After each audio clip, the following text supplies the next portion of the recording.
teman-teman semuanya. Terima kasih sudah menyempatkan waktunya untuk hadir. Mungkin bisa kita mulai acara.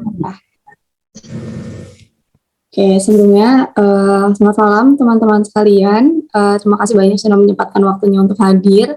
Perkenalkan, saya Enda Grimonia selaku Policy and Advocacy Associate dan juga selaku MC pada acara workshop kita pada kali ini. Oke, sebelum kita memulai acara workshop komunitas startup teknologi energi bersih dengan tema Dana BRIN untuk startup teknologi energi bersih. Di sini saya juga ditemani oleh rekan saya yang akan memberikan sambutan, Kak Pamela. Silakan Kak Pamela. Baik, terima kasih Enda. Selamat malam. Assalamualaikum warahmatullahi wabarakatuh. Salam sejahtera buat kita semua. Pertama-tama saya ucapkan ke Pak Dadan Nugraha yang sudah mau menyempatkan waktu. Pak Dadan, terima kasih banyak malam-malam nih Pak. Mau menyempatkan waktu untuk ngobrol-ngobrol dengan kita, dengan teman-teman startup sekalian. Dan juga tentu saja saya mau berterima kasih kepada moderator kita untuk malam hari ini, ada Mas Salman Al-Farisi, yang juga anggota KSTB. Selamat malam Pak Dadan dan juga Mas Salman. Selamat malam Mbak Pamela. Ya, baik. Mungkin saya kasih konteks dulu ya Pak Dadan. Mohon izin saya kasih konteks dulu apa itu KSTB seperti itu. Jadi KSTB ini merupakan grup atau komunitas startup teknologi energi bersih yang Nexus bentuk seperti itu Pak. Belum lama, umurnya masih sebulan, persis kita bentuk itu akan Agustus 2022, jadi sudah sebulan sampai hari ini. Dan tujuan dari pembentukan komunitas ini adalah bagaimana agar teman-teman startup teknologi energi bersih itu punya komunitas, punya ruang untuk saling bertukar pikiran, saling bertukar informasi, dan juga memanfaatkan ruang-ruang diskusi seperti ini, Pak Dadan, sehingga bisa langsung berdialog dengan pemangku kepentingan, pembuat kebijakan, dan yang lainnya seperti itu. Dan untuk hari ini konteksnya sangat penting sekali saya pikir karena berdasarkan hasil survei kita ke teman-teman startup, sekitar ada 45 startup teknologi energi bersih, itu menunjukkan memang dana R&D atau R&D fund itu menjadi yang utama, Pak. Itu harapan utama teman-teman startup untuk mendapatkan support dari pemerintah seperti itu. Jadi ketika kita tanya apa nih support seperti apa yang mereka harapkan dari pemerintah, nomor satu itu Pak dana R&D seperti itu. Jadi kita kemarin punya kesempatan ngobrol dengan Prof. Marsudi yang mana merupakan pembina BRIN dan juga ada saintis atau researcher BRIN itu Mas Fafa dan juga ada beberapa startup yang sudah punya exposure dengan BRIN dan akhirnya kita mendapatkan informasi ternyata BRIN punya program PPBR. Nah, ini program PPBR saya pikir sangat baik seperti itu Pak, karena ternyata program PPBR ini sudah ya walaupun baru ya Pak ya, tapi saya pikir ini kalau bisa dimanfaatkan oleh teman-teman KSTB itu akan sangat bermanfaat. Karena saya dengar informasinya jumlah dana yang bisa diberikan lewat PPBR ini juga cukup banyak seperti itu Pak. Tapi nanti informasinya mungkin Pak Dadan bisa klarifikasi ya, seperti apa proses seleksinya seperti apa, syaratnya apa saja. I think itu nanti akan sangat bermanfaat buat teman-teman KSTB. Dan saya berharap ke depannya lebih banyak lagi startup-startup teknologi energi bersih yang bisa memanfaatkan program PPBR BRIN seperti itu Pak. Jadi atas nama Nexus saya ucapkan banyak terima kasih sekali lagi ke Pak Dadan dan juga Mas Salman. Dan selamat berdiskusi, semoga diskusinya bermanfaat. Terima kasih. Oke, terima kasih Kak Pamela atas sambutannya. Mungkin sebelum kita mulai acaranya, mungkin kita bisa sesi dokumentasi terlebih dahulu. Monggo teman-teman yang bisa on cam, dipersilakan untuk on cam ya, kita foto terlebih dahulu. Biar kelihatan wajah semangat ingin tahu dan R&D-nya nih.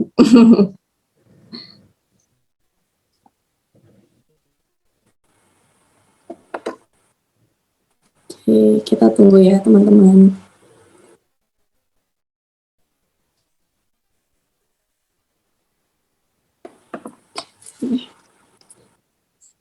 Udah mulai kelihatan semua nih.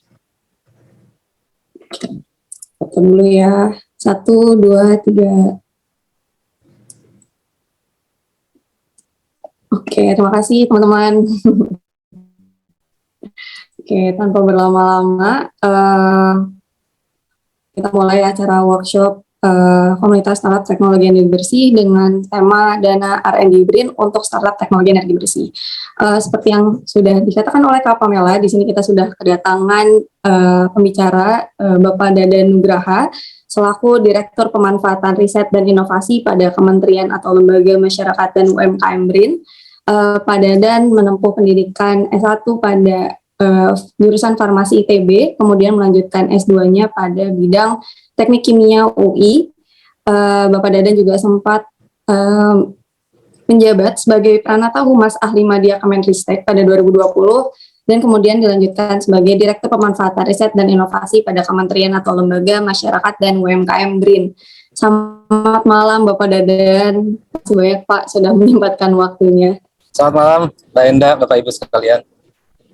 Oke, saat ini kita juga ditemani oleh Mas Moderator, ada Mas Salman Al-Farisi.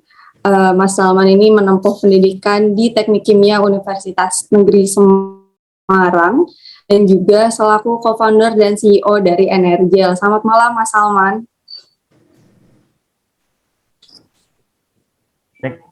Ya, selamat malam. Oke. Terima kasih Mas sudah mau menjadi moderator. Tanpa berlama-lama, kita mulai dengan sesi pemaparan dan saya alihkan ke Mas Moderator. Silakan Mas Salman. Oke, apakah suara saya sudah clear, sudah jelas? Masuk Mas. Oke, baik. Ya, selamat malam semuanya. Saya izin buka untuk sesi diskusi untuk workshop pada malam hari ini seputar dana R&D dari BRIN. Di sini kita sudah bersama pemateri yang luar biasa dari BRIN, yaitu diwakilkan oleh Pak Dadan Nugraha. Selamat malam Pak. Apa kabar? Selamat malam Mas Salman, selamat malam. Iya, sepertinya masih di jalan suara ya Pak? saya jelas ya? Sudah ya Pak? Iya. Oke. Mudah-mudahan jelas ya suara saya ya? Ya, alhamdulillah jelas Pak. Ya, tanpa perlu berlama-lama lagi, waktu dan tempat saya persilahkan kepada Pak Dadan untuk share materinya. Ya. Terima kasih Mas Salman. Assalamualaikum warahmatullahi wabarakatuh. Selamat malam Bapak Pamela, Mbak Enda, Bapak Ibu, teman-teman sekalian. Pertama-tama saya minta maaf sekali ini karena tadi mengundurkan agenda dari jam 16 ya, karena ada satu hal yang tidak bisa saya tinggalkan.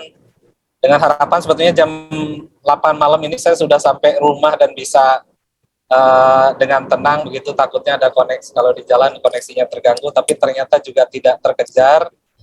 Mudah-mudahan saja saya bisa menyelesaikan sesi malam ini dengan tanpa gangguan begitu. Dan sekali lagi terima kasih atas undangannya, sekaligus juga saya menyampaikan selamat atas terbentuknya KSTEB.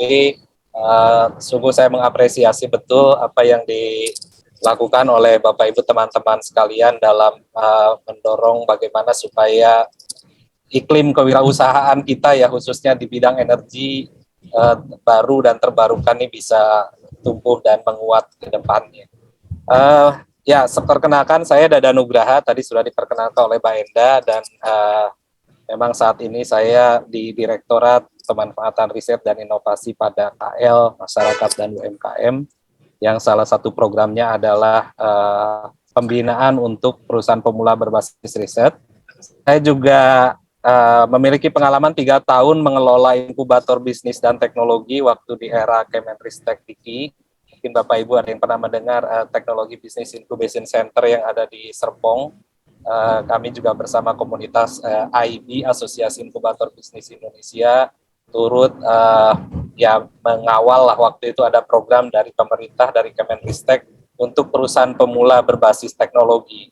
Saya kira apa yang tadi disampaikan Bu Pamela dengan PPBR yang saat ini meskipun dengan sedikit berbeda dalam format kegiatan, tetapi konteksnya sama untuk bagaimana kita mengembangkan perusahaan startup atau perusahaan rintisan di tanah air. Izin saya share screen Bapak Ibu sekalian, teman-teman. Sudah terlihat ya? Sudah terdengar, Sudah. Mbak Enda? Oh, baik. Sudah. Baik, mungkin saya sedikit bergeser dari usulan topik mengenai dana R&D, karena sesungguhnya kalau R&D itu mestinya tidak di level startup ya, lebih ke bagaimana pengembangan bisnis atau mungkin pengembangan produk, pengembangan lah, lebih ke pengembangan. Kalau R&D kan seolah-olah masih di riset dasar, tapi nanti saya akan sampaikan juga bagaimana konsep R&D atau riset yang ada di BRIN yang juga bisa dimanfaatkan hasilnya oleh para startup. Jadi saya ambil topik yang mungkin sedikit saya modifikasi, yaitu program BRIN dalam mendukung startup teknologi energi bersih. Jadi Bapak Ibu sekalian, saya ingin bagi dua segmen dalam paparan saya malam ini. Saya pertama ingin mengenalkan sedikit sekilas mengenai apa itu BRIN.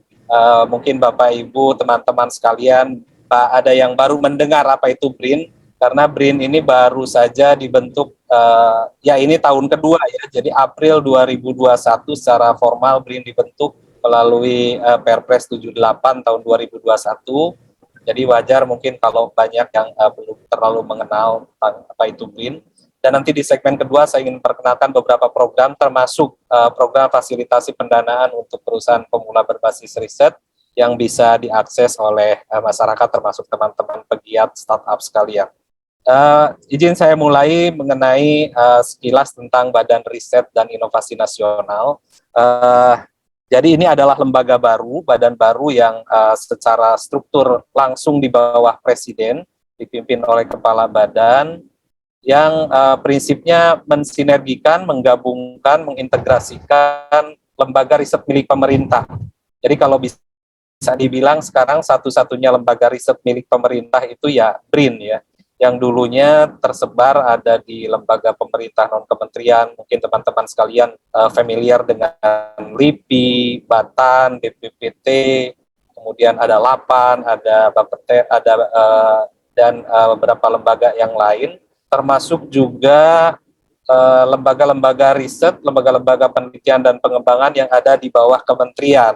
Nah, semuanya itu sekarang diintegrasikan ke dalam BRIN. Nah, kenapa BRIN ini lahir? Sebetulnya kalau kita runut kembali ke belakang harapan dari Presiden Joko Widodo, bagaimana kita ingin supaya kapasitas dan sumber daya riset yang sebelumnya tersebar atau dalam istilah beliau diecer-ecer begitu ya, itu bisa menjadi dengan diintegrasikan ke dalam satu lembaga riset bisa menjadi lebih optimal.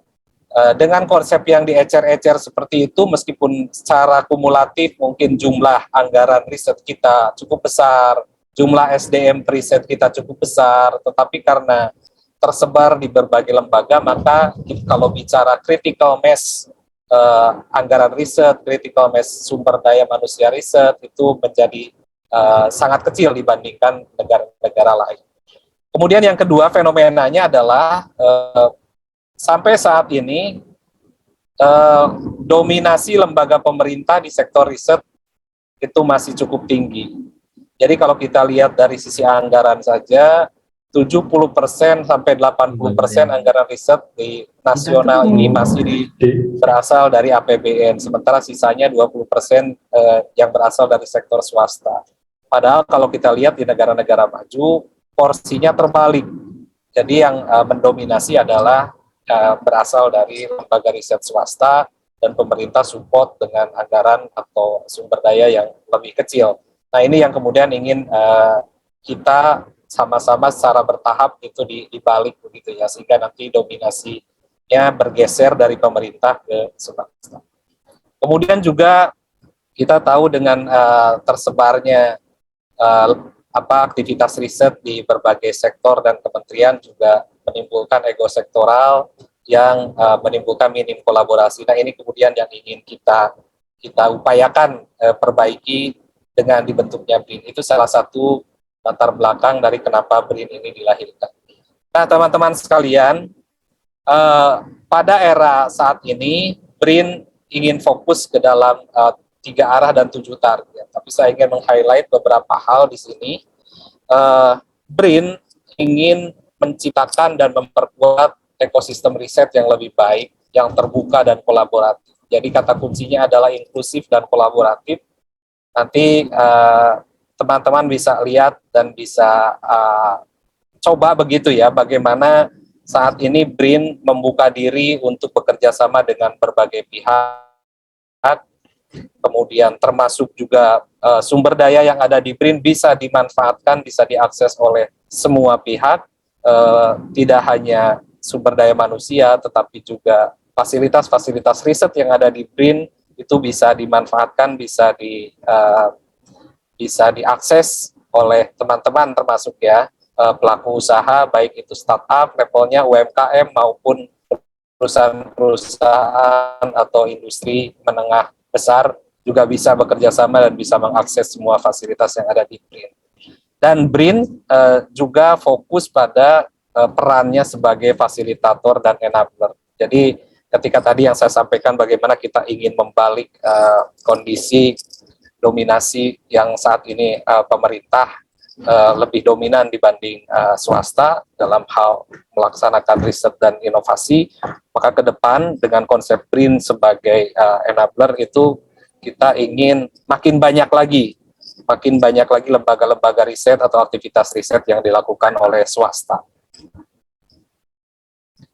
Nah, teman-teman sekalian, saya ingin menyampaikan, mungkin ada juga yang terinformasikan mengenai struktur organisasi di BRIN supaya memberikan gambaran yang lebih utuh bagaimana proses bisnis yang saat ini dilakukan oleh BRIN. Jadi kalau kita lihat BRIN ini di sisi kanan yang tertulis ada organisasi riset, ya OR itu organisasi riset, sementara PR itu pusat riset, itu adalah murni unit kerja yang melaksanakan proses riset, yang melaksanakan aktivitas riset. Sementara yang di sisi kiri, di mana ada 7 deputi dan di bawahnya ada direktur dan seterusnya, itu adalah sebagai unsur manajerial. Jadi kita di samping memang mengawal dari aspek regulasi dan manajemen tata kelola pemerintahannya, begitu kita juga berperan, BRIN juga berperan sebagai lembaga riset. Makanya ini tidak salah kalau dikatakan BRIN ini juga merupakan satu-satunya atau lembaga riset milik pemerintah yang ada di Indonesia. Nah, saya sendiri, kami ada di Deputi Bidang Manfaatan Riset dan Inovasi. Di sini fokusnya adalah pada bagaimana kita mendorong pemanfaatan atau hilirisasi hasil-hasil riset dari BRIN ke pengguna, baik itu di sektor pemerintah, kemudian dunia usaha, maupun langsung ke masyarakat. Sementara deputi yang lainnya bisa teman-teman lihat di sini, ada Deputi Bidang Kebijakan Pembangunan yang fokus pada bagaimana kita memberikan masukan dan rekomendasi-rekomendasi kebijakan untuk hal-hal yang diatur atau dikelola secara luas, secara makro ya, yang sebelumnya mungkin dikelola oleh Bappenas. Kita memberikan input ke Bappenas, termasuk dalam penyusunan RPJMN atau Rencana Pembangunan Nasional Jangka Menengah. Kemudian ada Deputi Bidang Kebijakan Riset dan Inovasi. Nah, ini fokusnya bagaimana kita ingin mendorong ekosistem riset yang lebih baik melalui dukungan kebijakan-kebijakan yang relevan. Kemudian ada bidang sumber daya manusia IPTEK yang fokus pada penguatan kapasitas dan peningkatan kualitas sumber daya manusia IPTEK. Sumber daya manusia IPTEK ini adalah termasuk juga di dalamnya ada periset, rekayasa, kemudian ada jabatan-jabatan fungsional IPTEK yang lainnya. Kemudian di bidang infrastruktur riset dan inovasi, ini fokus pada pengelolaan fasilitas, termasuk fasilitas laboratorium, kemudian kawasan riset, kawasan sains teknologi, dan seterusnya. Jadi kalau teman-teman nanti ada yang ingin memanfaatkan fasilitas-fasilitas laboratorium dalam proses uji atau pengembangan produk, nah ini bisa berinteraksi atau berhubungan dengan Deputi Infrastruktur Riset dan Inovasi. Kemudian bidang fasilitasi riset dan inovasi, ini lebih fokus ke bagaimana menciptakan skema-skema pendanaan untuk riset dan inovasi, termasuk juga skema pendanaan yang kita bicarakan malam ini. Skema pendanaan perusahaan pemula berbasis riset sesungguhnya ini dikelola oleh deputi fasilitasi. Jadi nanti proses seleksi proposal, kemudian pendanaan, kontrak, dan seterusnya ini ada di deputi fasilitasi, bukan di tempat kami. Di tempat kami berperan sebagai dalam proses inkubasi atau pendampingan hasil dari seleksi proposal yang dilakukan oleh deputi fasilitasi. Jadi seperti itu proses bisnisnya. Kemudian yang terakhir adalah bidang riset dan inovasi daerah yang berfokus pada koordinasi dan pembinaan badan riset dan inovasi daerah yang dibentuk di masing-masing provinsi dan juga kabupaten kota. Nah, teman-teman sekalian, jadi kalau kembali ke slide yang sebelumnya di struktur organisasi BRIN sebelah kanan yang sebagai lembaga riset, saat ini ada 12 organisasi riset yang membawahi 85 pusat riset. Jadi ini besar sekali. Jadi kalau teman-teman lihat di sini dari mulai pusat riset yang sifatnya humaniora, sosial, keagamaan, sampai pusat riset yang kaitannya dengan nuklir, antariksa, itu semuanya ada. Jadi saya pikir fokus riset apapun rasanya sih saat ini ada di BRIN ya. Jadi ini sebagai informasi saja. Dan kalau bicara soal energi, termasuk juga energi baru dan terbarukan, saya kira memang tidak hanya di dua pusat riset ini, tapi juga mungkin ada yang kaitan dengan material, ada yang terkait dengan elektronika, bahkan mungkin terkait juga dengan kalau misalkan kita bicara kajian-kajian sosial ekonomi yang terkait dengan energi, nah itu juga ada di pusat riset yang terkait dengan sosial ya. Tetapi saya meng-highlight dua pusat riset ini, yaitu pusat riset konversi dan konservasi energi, dan kemudian pusat riset lingkungan dan teknologi bersih, ini mungkin yang terkait. Kenapa ini saya sampaikan? Karena kalau bicara R&D, apalagi bicara soal program perusahaan pemula berbasis riset, maka yang kami danai di BRIN itu adalah riset-riset yang memang ada atau dilaksanakan oleh teman-teman periset. Jadi karena konsepnya adalah kolaborasi, maka diharapkan nanti teman-teman bisa berkolaborasi dengan para periset yang ada di BRIN, khususnya di dua pusat riset ini. Itu kalau kita bicara bagaimana ingin mengakses pendanaan R&D yang ada di BRIN ya. Jadi bagaimana nanti kolaborasi risetnya dijalankan, apakah dengan skema funding, share funding, atau sepenuhnya berasal dari APBN yang ada di BRIN, itu nanti ada beberapa mekanisme. Tetapi yang penting adalah proses risetnya itu harus berkolaborasi dengan para periset BRIN yang ada di pusat-pusat riset. Termasuk juga PPBR, teman-teman sekalian, saya perlu sampaikan di sini bahwa semua proposal yang masuk untuk mendapat pendanaan PPBR itu ada satu syarat utama, yaitu melibatkan atau memanfaatkan hasil-hasil riset periset BRIN. Jadi kalau bicara misalkan nanti teman-teman ada yang ingin mengajukan proposal ke PPBR, maka salah satu kriteria penilaiannya itu adalah apakah memang ada konten hasil risetnya di dalam. Hasil risetnya diutamakan berasal dari periset BRIN, yang kemudian nanti dalam proses inkubasinya pun pengembangan produk PPBR itu juga melibatkan periset BRIN sebagai pendamping atau pembina. Jadi ini yang membedakan mungkin dengan skema-skema perusahaan pemula berbasis teknologi yang di era Kementerian Ristek maupun Kemenristek zaman dulu ya. Karena kalau dulu kan tidak ada prasyarat bahwa itu harus berasal, teknologinya atau hasil risetnya harus berasal dari Kemenristek waktu itu ya. Nah sekarang ada persyaratan bagaimana hasil risetnya merupakan hasil riset para periset BRIN, atau minimal dalam pengembangannya itu memanfaatkan hasil-hasil riset yang ada di BRIN. Mudah-mudahan cukup jelas dalam konteks itu.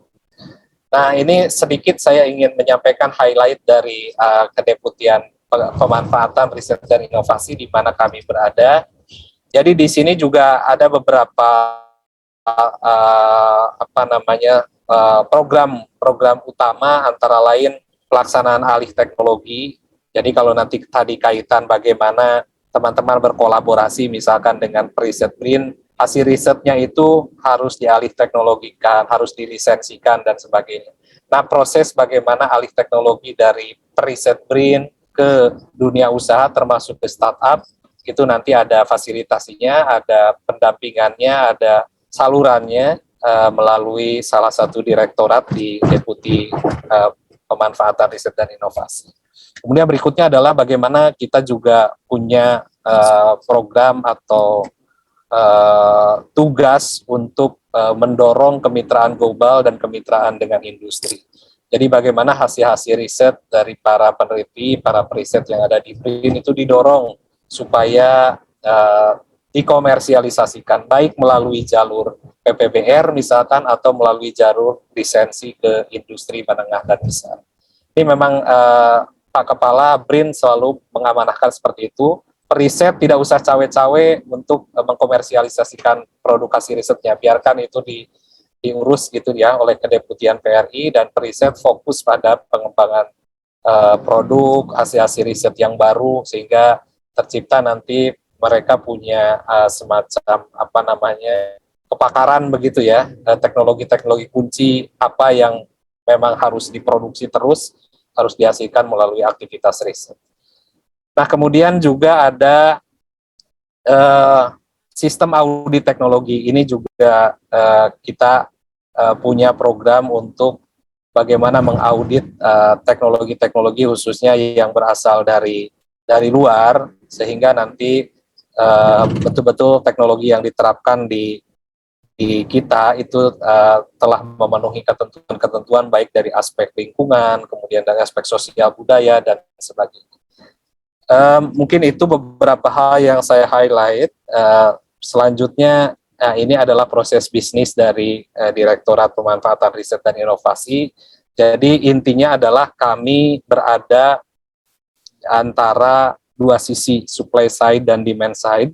Supply side-nya ini adalah penghasil teknologi, terutama yang berasal dari pusat riset yang ada di BRIN, tetapi juga tidak menutup kemungkinan yang berasal dari perguruan tinggi, kemudian yang berasal juga dari lembaga litbang yang ada di daerah atau badan riset dan inovasi daerah, maupun masyarakat. Nah, yang masyarakat ini menarik karena kami juga menyadari bahwa banyak inovasi-inovasi yang dihasilkan oleh akar rumput yang kemudian dari sisi kemanfaatan itu bermanfaat untuk masyarakat sekitar dan menjadi solusi atas problem yang dihadapi sehari-hari. Ini juga kita dukung baik dari aspek saintifikasinya maupun dari aspek sertifikasi dan juga komersialisasi.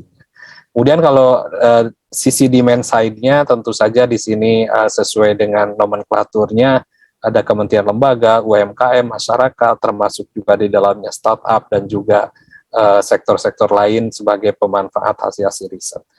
Jadi ini yang kita lakukan, bagaimana kita menjembatani antara kebutuhan atau promise demand, kemudian disediakan dari pusat riset BRIN, dari perguruan tinggi, dari Litbangda maupun dari masyarakat, dengan memberikan berbagai fasilitasi program, termasuk juga pendampingan dari SDM, dukungan infrastruktur riset, ya, dan lain sebagainya.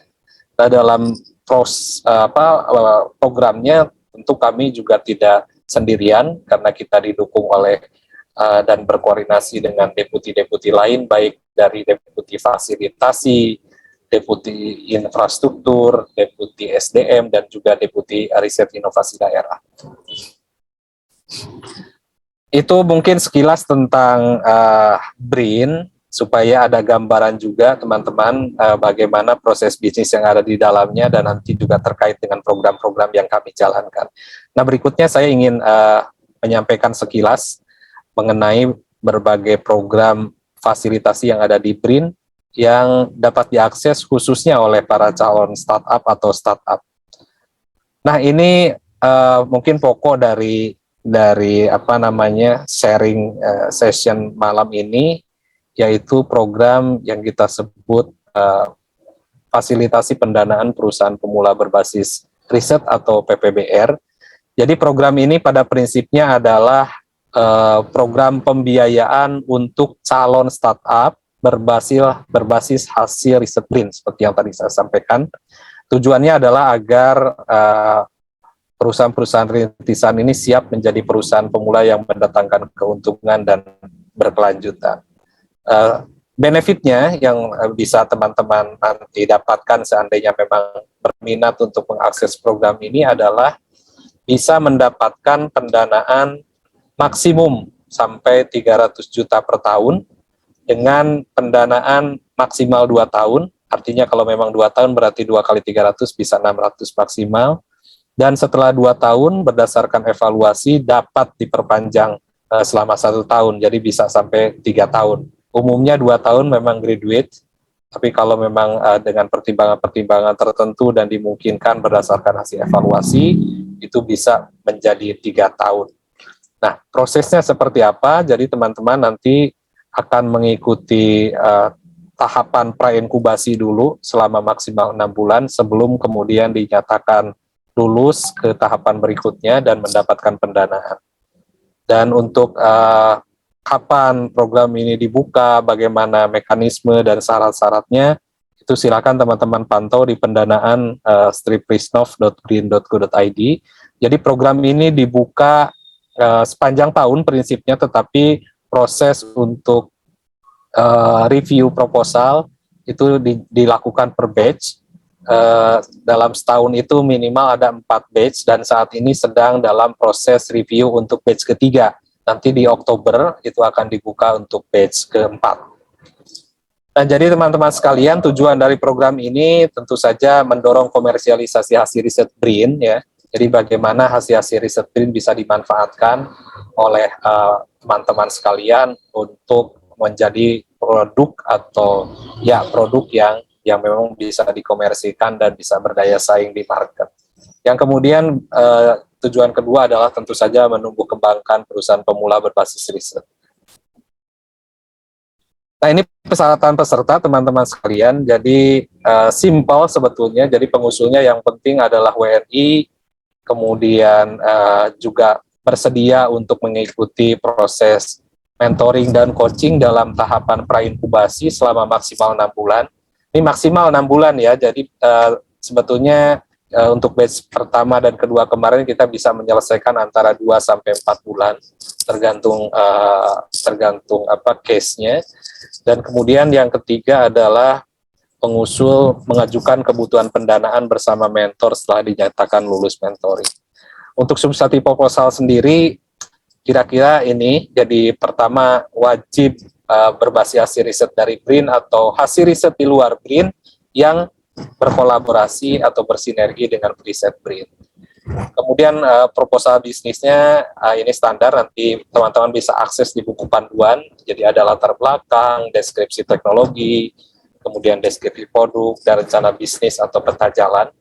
Dan kemudian ini syarat berikutnya adalah bahwa proposal bisnis yang diajukan ke program ini tidak sedang mendapatkan pendanaan lain dari lembaga pemerintah dan non-pemerintah pada tahun yang sama. Ini memang syarat ini muncul karena memang penggunaan dana APBN itu strict ya.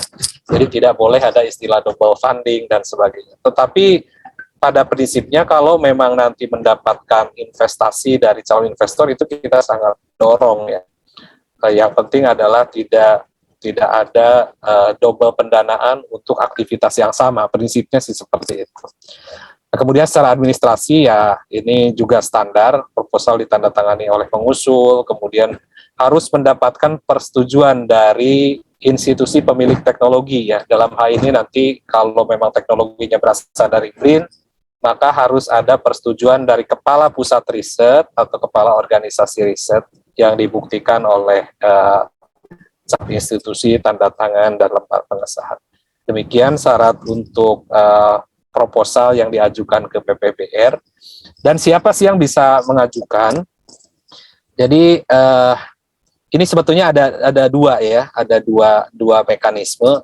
Ini dan mekanisme yang kedua ini baru muncul di di batch ketiga kemarin. Kalau batch pertama dan batch kedua itu baru yang warna biru itu, yaitu startup yang mengembangkan hasil riset dari lingkungan BRIN.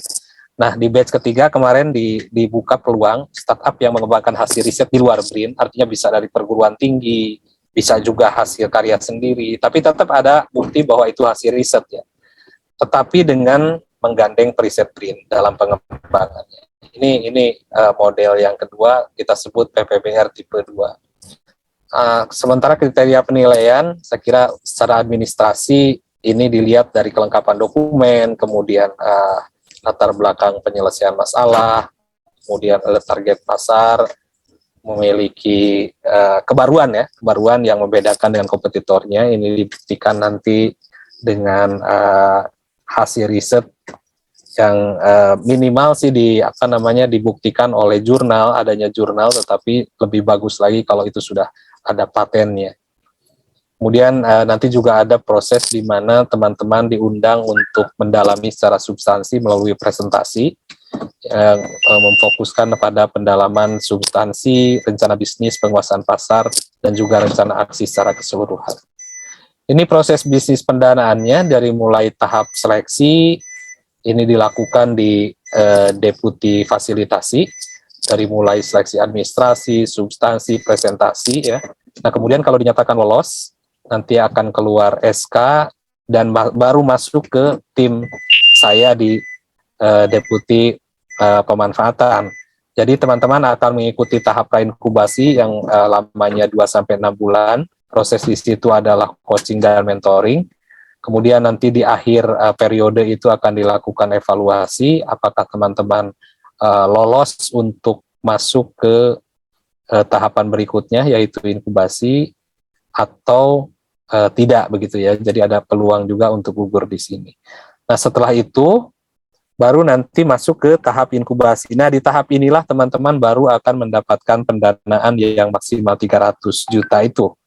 Kemudian tahap inkubasi akan dijalankan antara 6 sampai 20 bulan, dan di akhir periode itu akan dilakukan monitoring dan evaluasi. Apakah nanti hasilnya teman-teman dinyatakan gagal, atau lulus, atau lanjut ke tahun berikutnya. Jadi kesimpulannya seperti itu. Kemudian kalau memang lanjut ke tahun berikutnya, maka proses inkubasi akan dilanjutkan sampai maksimal 2 tahun dan dapat diperpanjang lagi 1 tahun. Setelah itu dinyatakan lulus tentu saja, dan pasca inkubasi ini lebih ke bagaimana kita memonitoring perkembangan teman-teman setelah dinyatakan graduated dari program ini. Dan ujung-ujungnya kita harapkan teman-teman sekalian yang memang telah melalui proses inkubasi ini bisa menjadi startup yang mandiri. Nah, teman-teman sekalian, berikutnya adalah saya ingin share juga mengenai satu platform database kekayaan intelektual yang ada di BRIN. Jadi ini karena seringkali ada pertanyaan dari mana saya bisa tahu hasil-hasil riset BRIN yang bisa dimanfaatkan dan sebagainya. Nah, ini ada satu platform database yang diberi nama Intipdaku, bisa diakses di intipdaku.brin.go.id. Ini adalah sebuah platform pengelolaan kekayaan intelektual secara digital yang dikelola oleh Direktorat Manajemen Kekayaan Intelektual BRIN. Ini bisa diakses, terbuka untuk siapa saja. Bisa juga nanti kalau teman-teman memiliki KI dan ingin dipublikasikan di platform ini juga memungkinkan. Jadi kalau kita lihat ini sudah ada beberapa ratus ya database dari mulai hak cipta, paten, merek, desain industri, perlindungan varietas, dan lain-lain. Teman-teman nanti bisa akses, bisa lihat misalkan hasil-hasil riset yang ada di BRIN yang sudah dalam bentuk paten, baik itu paten terdaftar maupun yang sudah dinyatakan diterima begitu, apa saja, dan dari situ teman-teman bisa mungkin ada ide, ada gagasan untuk melisensikan paten ini dan dikomersialisasikan dalam bentuk usaha. Jadi ini contoh hasil pencarian paten bidang energi di intipdaku.brin.go.id. Ini adalah beberapa contoh saja ya. Misalkan ada alat pembangkit energi listrik dari gelombang laut. itu patennya nomor berapa, kemudian siapa inventornya. Nah ini silahkan nanti teman-teman kalau tertarik bisa langsung kontak dengan inventornya, menjalin kolaborasi, kerjasama, dan sebagainya. Nah kemudian berikutnya ada satu platform lagi yang kita namakan ELSA. ELSA ini adalah fitur layanan sains berbasis web yang bisa digunakan oleh masyarakat secara luas, baik dari internal BRIN, akademisi, industri, UMKM, maupun masyarakat. Bisa diakses melalui tautan elsa.brin.go.id. Ini lebih kepada bagaimana layanan-layanan yang ada di BRIN, termasuk juga fasilitas-fasilitas laboratorium yang bisa diakses. Jadi kalau teman-teman misalkan mencari fasilitas laboratorium untuk pengujian, itu di situ bisa ketahuan harganya berapa, begitu ya. Kemudian adanya di lokasi di mana dan seterusnya, dan bagaimana cara mengaksesnya. Jadi silakan teman-teman manfaatkan fitur ini jika ada kebutuhan untuk pengujian dan menggunakan alat-alat yang ada di laboratorium milik BRIN. Nah kemudian ini berikutnya ini satu program atau fasilitasi yang ada di tempat kami juga, yang barangkali bisa juga dimanfaatkan oleh teman-teman. Kita sebut fasilitasi usaha mikro berbasis iptek. Jadi prinsipnya adalah kita ingin mendukung usaha-usaha mikro untuk naik kelas, begitu ya, dengan dukungan teknologi untuk menyelesaikan problem-problem yang dihadapi.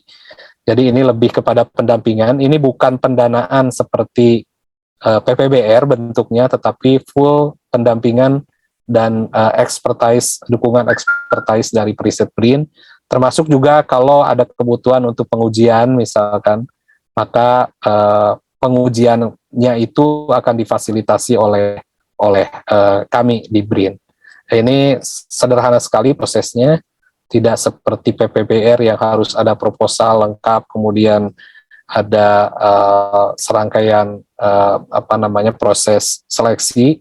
Kalau ini kita lebih menerima usulan saja dari usaha mikro. Usaha mikro itu punya problem apa, gitu ya. Kemudian kami nanti review dan kemudian kami carikan kira-kira teknologi atau periset yang bisa membantu untuk menyelesaikan problemnya itu ada di mana. Sesimpel itu sebetulnya. Jadi bentuk fasilitasinya juga difokuskan pada pendampingan, pengujian produk, sertifikasi, dan promosi. Nah, ada satu lagi, fasilitasi inovasi akar rumput.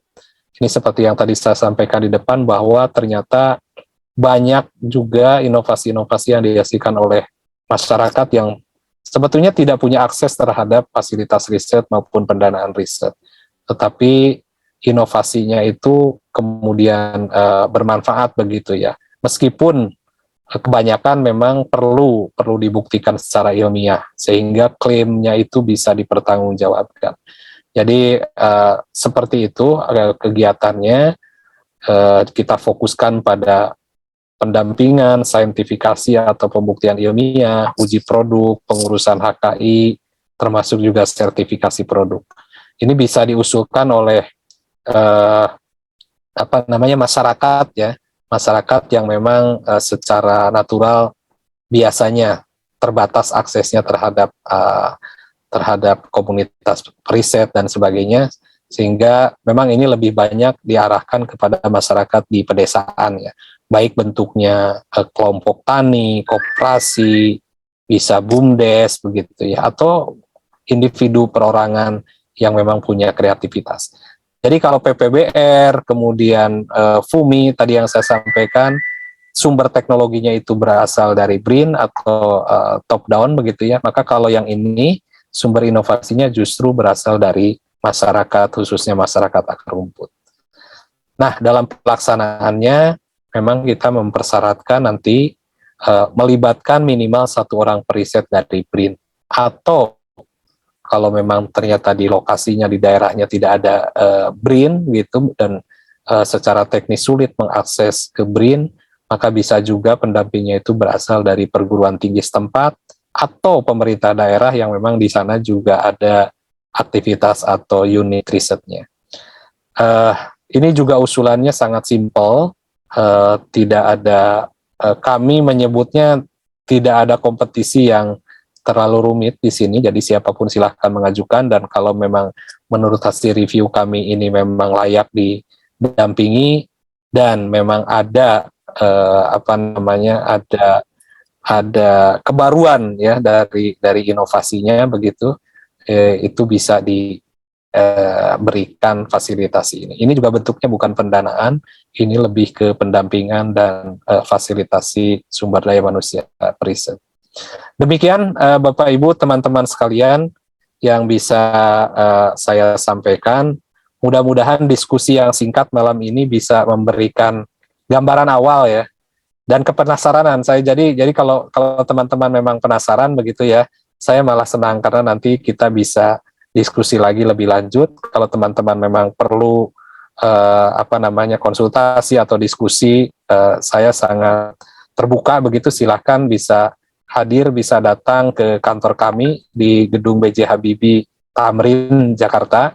Saya dengan senang hati nanti saya dan tim akan menerima teman-teman sekalian untuk ya diskusi, sharing, dan seterusnya. Sekali lagi saya sangat mengapresiasi atas pertemuan malam ini dan juga terbentuknya komunitas ini. Mudah-mudahan ke depan ekosistem startup khususnya di bidang energi di tanah air ini bisa semakin baik dan kuat begitu ya. Karena dua fokus utama bidang riset yang saat ini sedang dijalankan oleh BRIN itu juga terkait dengan satu pangan, satu energi gitu ya.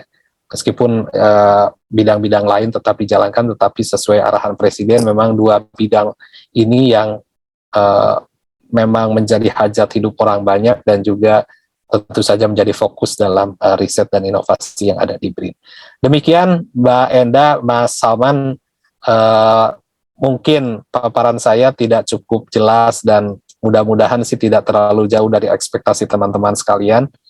Tapi saya kira saya sangat mengharapkan input dan juga masukan dari teman-teman sekalian. Demikian, terima kasih dan mohon maaf atas kekurangannya. Assalamualaikum warahmatullahi wabarakatuh. Selamat malam. Assalamualaikum warahmatullahi wabarakatuh. Pak, untuk tadi sudah dipaparkan ya apa saja program-program dan juga beberapa mungkin ada yang membutuhkan juga itu. Oke, di sini sudah ada 2 audiens. Saya sedikit koreksi.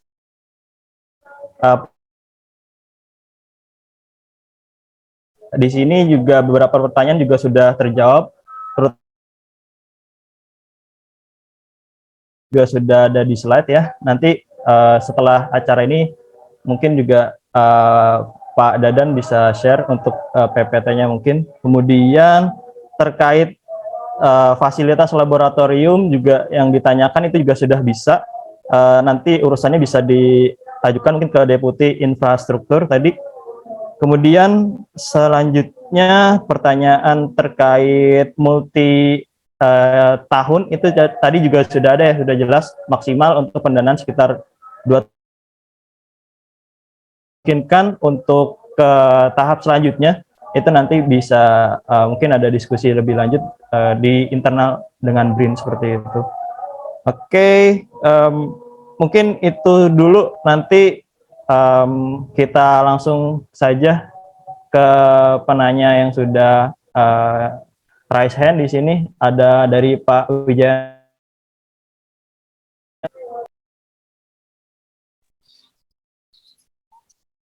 Halo, selamat malam. Selamat malam Pak Wijayanto. Ya, terima kasih atas kesempatan yang diberikan. Mohon izin saya bertanya khususnya kepada Pak Dadan. Pertama sekali saya ucapkan terima kasih kepada teman-teman yang sudah Mbak Enda, Mbak Pamela juga yang sudah berkenan memfasilitasi pertemuan kita malam hari ini, dan juga khususon Pak Dadan Nugraha yang berkenan juga malam-malam dalam perjalanan juga men-share informasi yang sangat-sangat menarik. Satu hal yang saya langsung tertangkap lewat presentasi ini, bahwasanya ini adalah satu program untuk mencegah talent terbaik Indonesia itu lari gitu ya. Jadi selama ini kalau saya ngelihat banyak sekali lembaga-lembaga yang memang mengincar talent dari Indonesia, ide-ide kreatif startup Indonesia didanai oleh funding asing, kemudian inovasinya itu jadi dimiliki oleh asing jadinya, dalam tanda kutip ya, Tetapi dengan adanya program-program seperti ini, saya yakin mudah-mudahan kalau berkembang dengan baik, maka talent Indonesia, ide-ide inovatif, kreatif dari Indonesia tidak akan lari gitu Pak. Ya mudah-mudahan ini berkembang, dananya juga semakin meningkat, dan yang lebih penting juga sosialisasinya Pak. Ini baru kali ini kalau kemarin saya sudah pernah membaca beberapa yang lalu karena di-share oleh teman-teman itu program ini gitu di internet, udah cuman kita masih ini kayaknya ada yang belum lengkap syaratnya, tapi kita sudah keep informasinya, dan malam ini saya dapat informasi sudah batch ketiga gitu ya, dan ini menjadi lebih menarik lagi, berarti sudah ada contoh yang mungkin nanti bisa kita ketahui, misalnya dari batch pertama itu siapa saja yang sudah pernah ikut, produknya apa, kemudian progresnya bagaimana, batch kedua juga produknya apa, bagaimana progresnya gitu. Sehingga kita juga nanti bisa dapat yang sudah berjalan seperti ini, peluangnya jadi seperti ini dan kendalanya seperti ini. Nah, ada beberapa pertanyaan Pak, kalau yang ingin pertanyaan yang saya ajukan waktu isi formulir, alhamdulillah sudah ada di presentasi Bapak, jadi terima kasih. Yang ingin saya tanyakan pertama, kalau tadi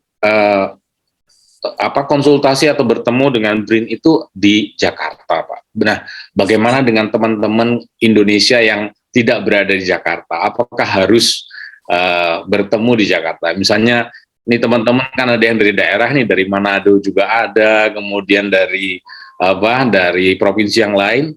Apakah mesti harus ke Jakarta untuk melakukan konsultasi atau apa seperti itu? Apakah tidak ada BRIN di daerah yang bisa ditemui, berkonsultasi, dan juga untuk karena juga universitas juga banyak yang potensial juga banyak di daerah gitu. Jadi kalau ke depan kalau memang ada kemana kalau di daerah. Nah kemudian Pak, saya juga ingin sedikit bertanya untuk apakah misalnya begini, saya kebetulan bergerak dalam bidang pengembangan mikroalga untuk tujuan pengembangan makanan, pakan, dan juga energi. Nah, ini arahnya kalau di BRIN itu di OR mana dan PR mana Pak yang terkait dengan pengembangan mikroalga untuk makanan, pakan, karena ada beberapa, ya memang berbeda sedikit ya. Kalau makanan memang tujuannya untuk kita manusia, kalau pakan nanti untuk hewan, ya pakan-pakan ternak, pakan unggas dan lain sebagainya. Kemudian nanti kalau ke energi ini larinya juga kemana? Apakah ada di satu tempat atau dia terpisah sesuai dengan target tujuan daripada produknya? Mungkin dua itu dulu Pak, karena saya yakin teman-teman yang lain juga akan banyak pertanyaan. Sebelumnya saya ucapkan terima kasih Pak Dadan atas jawaban yang diberikan. Assalamualaikum warahmatullahi wabarakatuh. Waalaikumsalam warahmatullahi wabarakatuh. Salman bagaimana? Saya langsung respon. Bisa langsung respon baik. saja Pak. Baik, terima kasih Pak Wijayanto atas komentar, masukan, dan juga pertanyaannya. Jadi saya sepakat memang Pak, talent-talent kita ini luar biasa ya, banyak sekali potensi, termasuk juga talent-talent wirausahaan ya, yang teman-teman muda begitu, yang punya gagasan luar biasa, dan ya tidak salah sih kemudian kalau memang mereka ditangkap peluang-peluang itu oleh asing begitu ya, dan ya kita dari sisi pemerintah sih kita berupaya semaksimal mungkin untuk memperkuat ekosistem sehingga tentu saja tidak hanya kita di pemerintahan tetapi juga bagaimana teman-teman di sektor swasta dan juga kewirausahaan itu juga bisa semakin berkolaborasi dan semakin kuat lah begitu ya. Dan tentu saja apa yang BRIN lakukan ini juga tidak akan cukup kalau tidak didukung oleh sektor-sektor dan stakeholder yang lain. Kemudian yang terkait dengan konsultasi yang tadi saya sampaikan, yang di Jakarta itu memang saya gitu dan tim ya, untuk manajemen memang semua ada di Jakarta.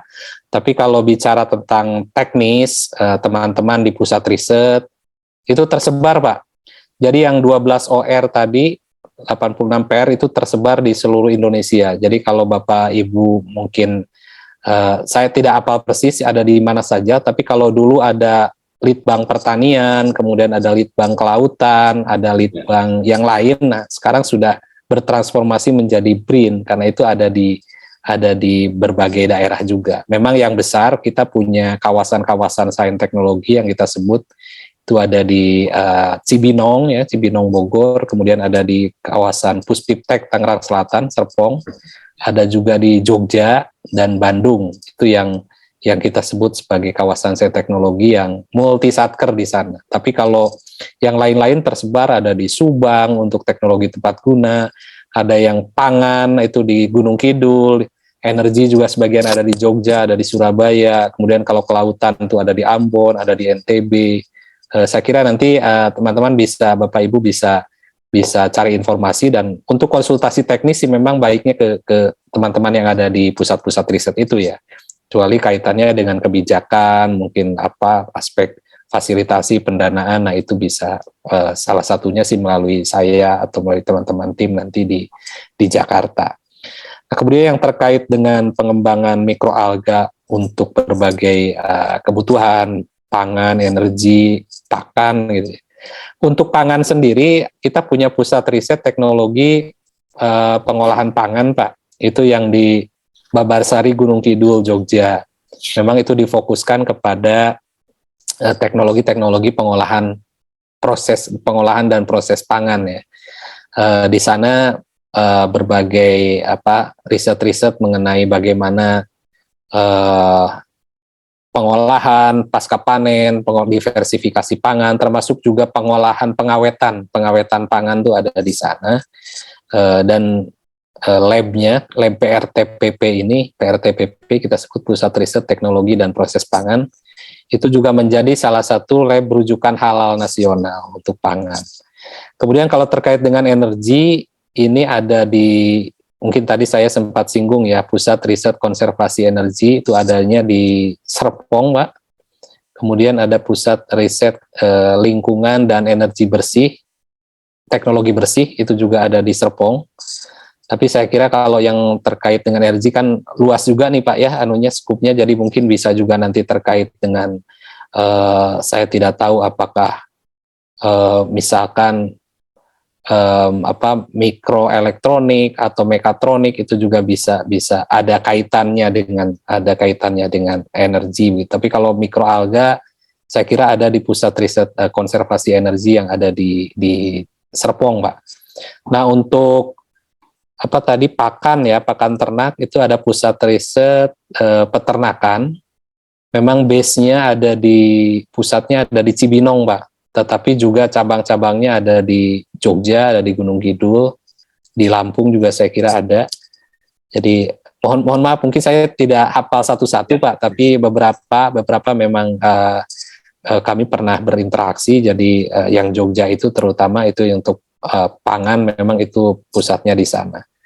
Dan kami juga pernah punya itu Pak, dulu Pak startup mikroalga namanya Alga Epak, barangkali Bapak pernah dengar ya yang di Pernah Pak. Nah, Jogja itu juga binaan ya, kami sempat waktu di inkubator di Serpong itu salah satu tenan kami itu Alga Epak Pak. Yeah. Dulu memanfaatkan hasil risetnya BPPT.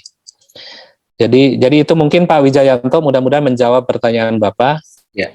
Nanti kalau ada hal-hal yang masih perlu digali, terutama informasi mengenai pusat riset di mana gitu, pusat riset apa di mana, itu silakan nanti kami bisa carikan. Termasuk juga kalau Bapak ada kebutuhan minta dicarikan, dihubungkan dengan periset di bidang tertentu, itu insya Allah bisa kami bantu Pak Wijayanto. Iya Pak. Terima kasih Pak. Terima kasih Pak Dadan, jawabannya Pak Dadan. Sama-sama Pak. Baik, terima kasih untuk pertanyaannya dari Pak Wijayanto dan jawabannya dari Pak Dadan. Kita langsung saja masuk ke pertanyaan berikutnya dari Pak Kris Longdong. Waktu dan tempat disilahkan Pak Kris. Halo, selamat malam Pak Dadang. Selamat malam Pak Kris. Ya, saya Kris Longdong. Saya dari Manado ya. Tadi saya dari Manado. Jadi Baik Pak Kris. Pak Dadang sebenarnya kalau jujur ketika dengar kata BRIN saya sedikit trauma Pak Dadang. Karena waktu 2020 kalau nggak salah saya punya produk riset gitu. Kita sedikit gitu punya produk riset disinfektan organik dari cengkeh dan asap cair.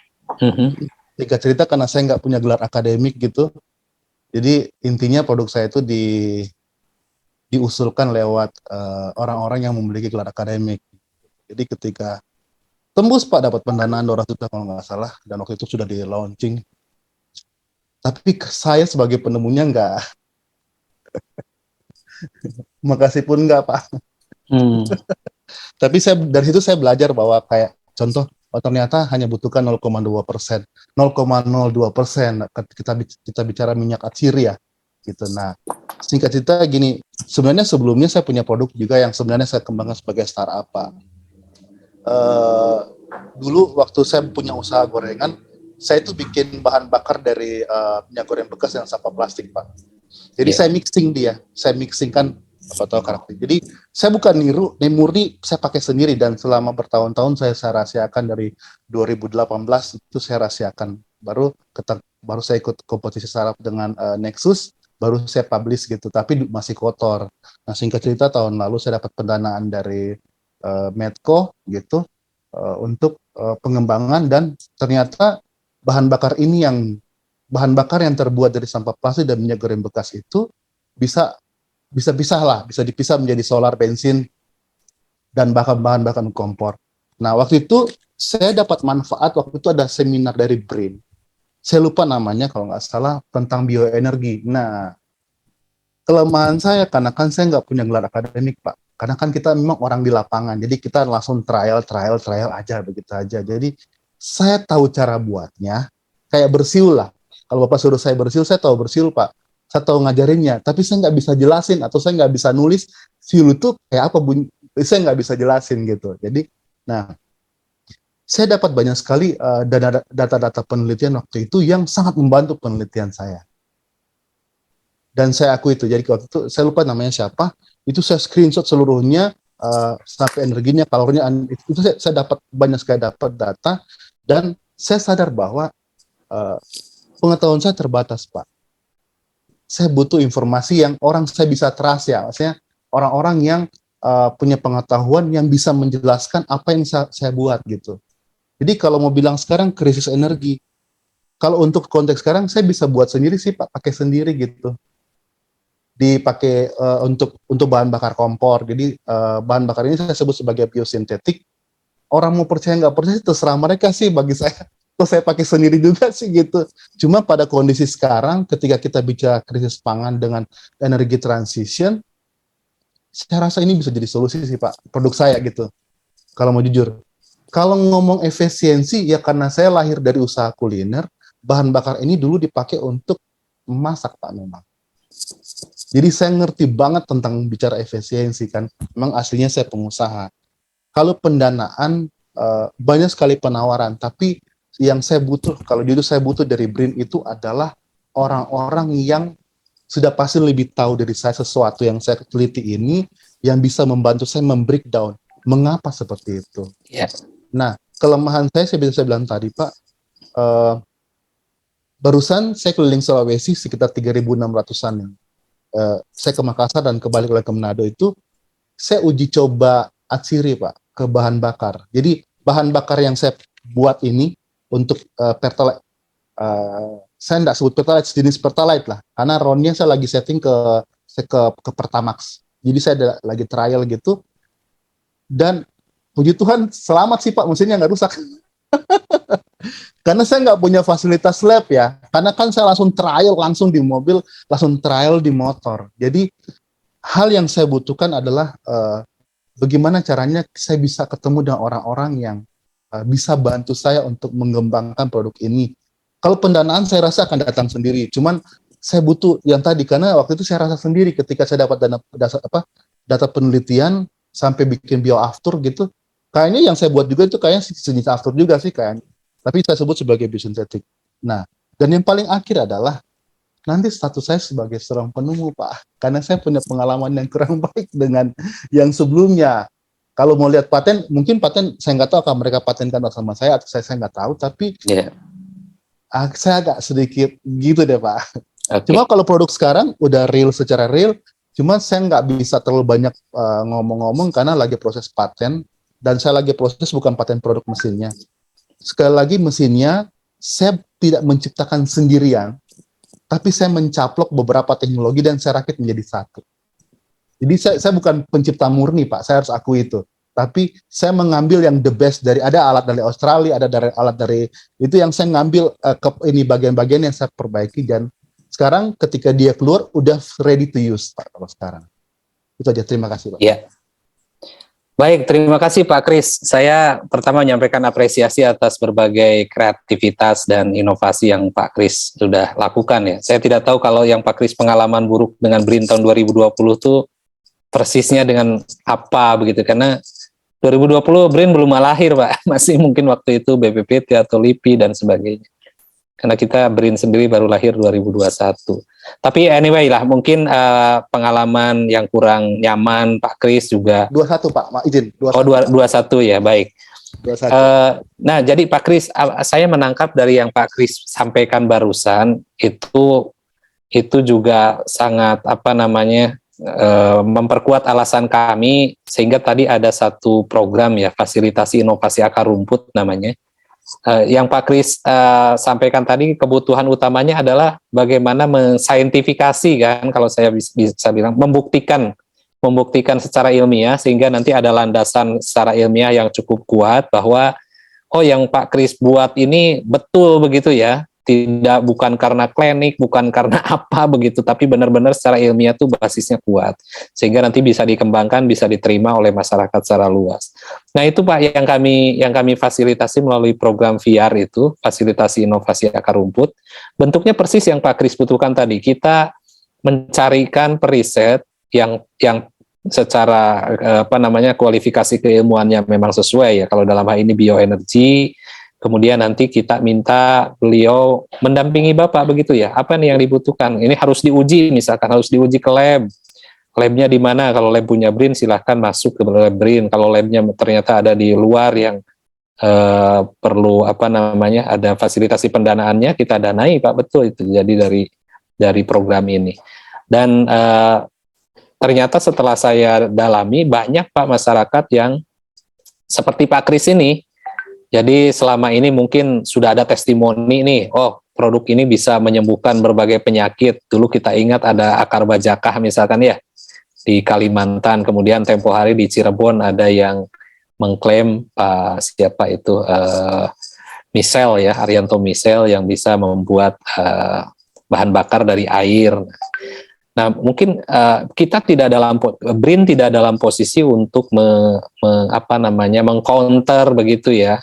Kan itu kontroversial juga, ada yang setuju, ada yang tidak setuju. Nah, peran kita justru ingin membuat supaya itu tuh dibuktikan begitu ya. Kalau memang ternyata terbukti secara ilmiah, berarti kan memang sangat bagus, itu yang kita dorong. Kalau memang tidak terbukti, nah di bagian mananya nih yang belum terbukti? Toh secara testimoni kan ternyata katanya sudah begitu ya, berfungsi dengan baik. Nah yang Pak Kris lakukan juga saya kira begitu. Jadi untuk mendapat pengakuan dari komunitas ilmiah terutama, itu kan nanti begitu ada pengakuan seperti itu, enak juga jualannya ya Pak Kris ya, enak jualannya, bahkan mungkin bisa ekspor dan sebagainya. Nah kalau tidak ada basis ilmiahnya kan mungkin pasti ada menemukan kendala-kendala. Nah itu kami setuju Pak Kris. Jadi silahkan nanti saya share nomor saya, kita bisa diskusi lebih lanjut.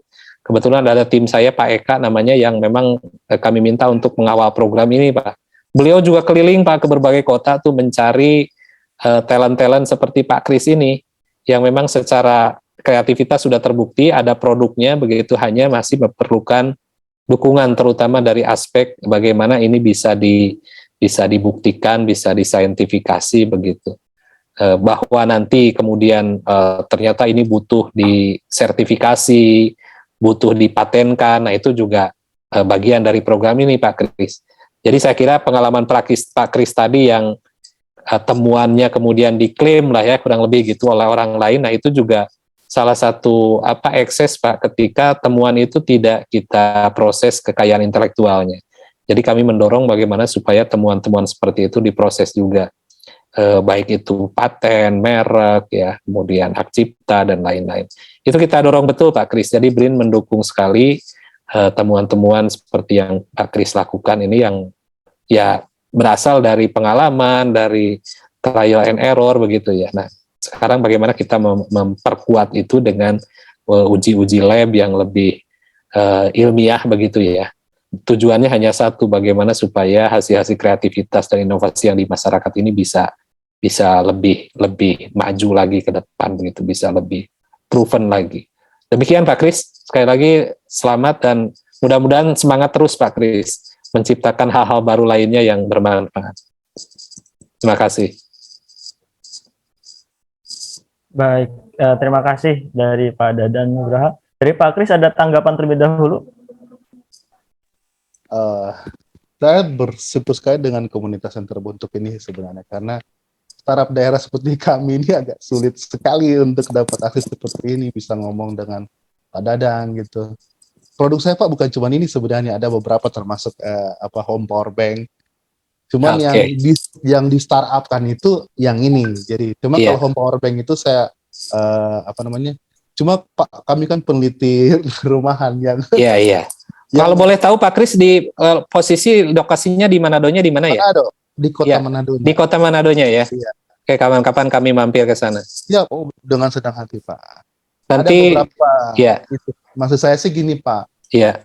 Saya harap sih Pak Dadang begini. Ini curhat juga sebenarnya. Pak Dadang terkadang orang itu menganggap peneliti itu adalah orang-orang yang harus memiliki gelar akademik. Itu yang kena, termasuk saya juga sih. Saya di underestimate gitu. Jadi ketika kamu apa teknik sipil, kamu tahu apa tentang itu? Sulit jelasin gitu. Cuma maksudnya langsung saya tunjukin produknya nih. Udah gini langsung. Jadi ada beberapa hal yang orang terlalu menganggap bahwa peneliti itu adalah orang yang memiliki gelar akademik. Padahal kalau misalnya contoh studi kasus seperti saya memang orang lapangan yang biasa dengan masakan gitu. Kita membuat produk berdasarkan masalah yang muncul. Dan ketika sekarang contoh solar dengan bensin. Kalau mau jujur, kalau bicara RON Pak, kita bisa akali sih Pak. Mau apa juga kita bisa buat sih gitu. Cuma cara sama Pak paham ya maksud saya gitu ya. Cuman ada beberapa pembuktian secara ilmiah yang saya nggak bisa jelasin, tapi kok begitu ya? Dan ketika kemarin waktu didatangin oleh Medco itu, mereka, loh Pak ini apa? Kita produksi kan mereka lihat saya produksi gitu. Saya bilang, Pak ini sebenarnya demo masak loh. Karena saya nggak bisa jelasin secara, pokoknya kalau sudah bunyi kayak gini, udah begini. Kalau dibunyi kayak gini, ya itu yang saya pingin dijelasin secara ilmiah. Itu yang saya pingin, artinya ada orang, dan kalau memang perlu ada orang khusus, karena ini bisa jadi solusi bagi Indonesia Pak. Mungkin ya, saya nggak tahu. Bisa jadi solusi bagi, kita nggak perlu impor Pak, karena bahan baku minyak goreng bekas, sampah plastik, dengan oli sih sebenarnya sih Pak. Oli itu. Dan katalisnya pun Pak, murah banget Pak sebenarnya. Karena kita mengakali beberapa hal yang itu maksud saya. Jadi jangan ada orang-orang yang termasuk BRIN sih, jangan sampai underestimate, oh dia mungkin gelar ini yang bisa. Enggak sih, ada orang-orang di luar sana yang mungkin seperti saya, mungkin dengan Pak Misel, coba dengar dulu lah, mungkin orang-orang itu didengar dulu lah, kalau misalnya ada yang kurang, ya tolong diajarin sih sebenarnya apa yang sebanyak kami lakukan. Itu aja sih Pak, terima kasih banyak kesempatan ini. Iya, terima kasih Pak Kris. Saya pribadi sama sekali tidak pernah underestimate terhadap kemampuan siapapun ya, karena masing-masing kan punya kelebihan. Hanya memang kalau konteksnya riset, karena kaitannya dengan pembuktian ilmiah begitu ya, tentu ada metodologi yang barangkali sudah standar dan diakui oleh komunitas global begitu. Nah, itu yang barangkali teman-teman ini yang tidak memiliki background atau pengalaman di bidang itu. Nah, karena itulah kemudian pentingnya kolaborasi dengan para periset yang secara akademis memang punya kemampuan itu. Tapi bahwa semua kreativitas, ide, gagasan itu ya bisa dari mana saja begitu kan ya Pak Kris ya. Bahkan mungkin ketajaman menangkap satu peluang, satu problem itu bisa jadi tidak dimiliki oleh para periset ya. Bisa jadi begitu ya, tapi mungkin lebih tajam di teman-teman yang justru ada di sehari-hari begitu bergelut dengan hal-hal teknis di lapangan. Saya sama sekali dan setuju sekali dengan Pak Kris. Monggo Pak Kris, saya sudah share nomor telepon, jadi kalau Bapak nanti saya boleh dapat nomor Bapak gitu, nanti kita bisa komunikasi lebih lanjut. Ini menarik. Terima kasih Pak Kris. Oke, baik. Terima kasih dari Pak Kris dan juga Pak Dadan untuk tanggapan dan pertanyaannya. Baik, saya masuk lanjut ke pertanyaan berikutnya. Di sini belum ada yang raise hand. Mungkin nanti dari teman-teman jika ada yang ingin didiskusikan dengan Pak Dadan juga bisa langsung raise hand sehingga nanti bisa kita beri kesempatan untuk bertanya langsung dengan Pak Dadan. Baik, di sini saya langsung ke pertanyaan yang sudah dikumpulkan panitia. Di sini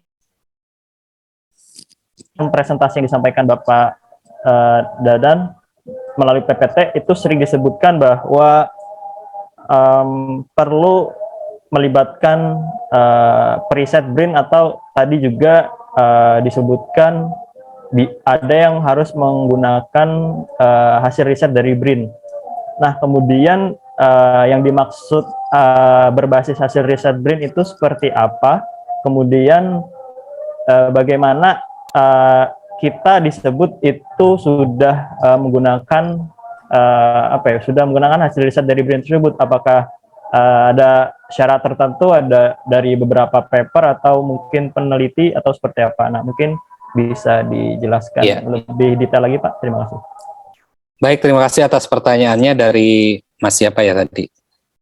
Atau ini dari gitu, nggak ada namanya. Ya, dari baik. panitia. Baik, jadi konsep bahwa program PPBR ini harus menggunakan atau memanfaatkan hasil riset BRIN ini sebetulnya upaya BRIN untuk membangun kolaborasi ya, lagi-lagi kolaborasi antara periset BRIN dengan pihak lain termasuk juga startup. Nah, bagaimana hasil riset BRIN ini dibuktikan? Ya tentu dalam proposal ini secara teknis ya, secara teknis administratif memang nanti ada surat pernyataan dari si inventor. Jadi nama inventornya misalkan X periset di bidang energi gitu ya, dari pusat riset mana. Nah, kemudian dia menyatakan bahwa ini hasil riset kami dan dimanfaatkan oleh PPBR dan di situ ada pernyataan dan ditandatangani. Kalau memang sudah ada paten, maka nomor patennya berapa, kalau jurnalnya jurnal mana, begitu. Itu dibuktikan memang di situ. Nah, konteksnya adalah bisa murni 100% hasil riset BRIN, bisa juga idenya, gagasannya datang dari teman-teman sekalian, tetapi kemudian di-match-kan begitu.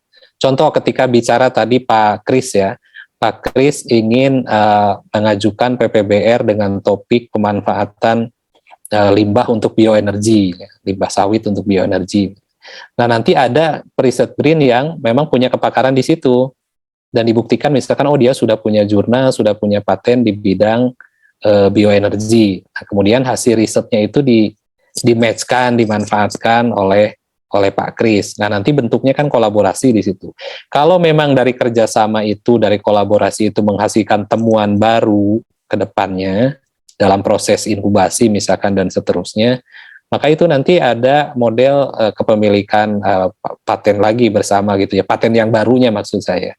Jadi itu dimungkinkan juga dalam proses inkubasi, dalam proses pendampingan nanti itu muncul KI baru nih, di luar KI, di luar paten yang milik si perisetnya sendiri. Itu dimungkinkan dan itu menjadi milik bersama antara periset BRIN dengan teman-teman pelaku PPBR ini.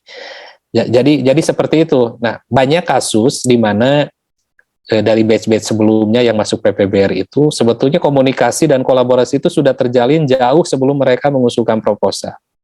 Jadi ada teman-teman misalkan yang melakukan riset tugas akhir ketika kuliah itu di LIPI dulu ya. Di LIPI kemudian mereka menghasilkan satu temuan, kemudian dibimbing oleh pembimbingnya tuh penriset BRIN, periset LIPI zaman dulu ya.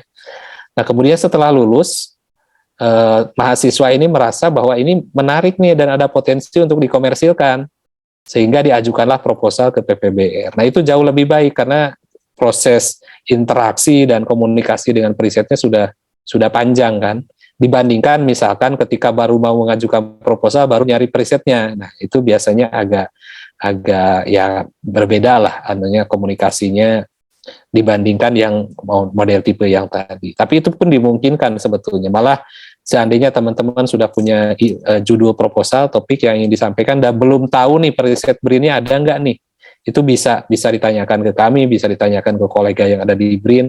Kemudian nanti kita pertemukan. Kalau mereka deal ya itu bisa lanjut bermitra begitu ya. Nah, bagi periset sendiri hal-hal seperti ini menguntungkan karena satu di samping hasil riset mereka juga bisa bermanfaat ya. Yang kedua juga karena periset itu kemudian melihat misalkan ada peluang untuk membuat KI baru, membuat artikel baru, membuat paten baru gitu dari kerjasama tersebut. Jadi jangan apa namanya jangan takut begitu ya, banyak periset yang berminat untuk bermitra dalam hal ini dengan PPBR. Demikian mungkin Pak Salman, Mas Salman ya. Ya, baik Pak. Sudah cukup clear tadi beberapa penjelasan dari Bapak. Berarti saya ingin menambah diskusi. Misal tadi ada dua model ya, jadi ada yang sudah berkolaborasi dari awal, mungkin dari beberapa tahun sebelumnya, ada yang mungkin dia ada ide, kemudian dia mencari preset BRIN yang memang relate dengan ide mereka. Terus kemudian nanti mereka bisa menjalin koneksi ya, untuk kemudian nanti membuat pernyataan akhirnya untuk diajukan ke PPBR ini ya Pak. Betul? Iya, betul. Baik.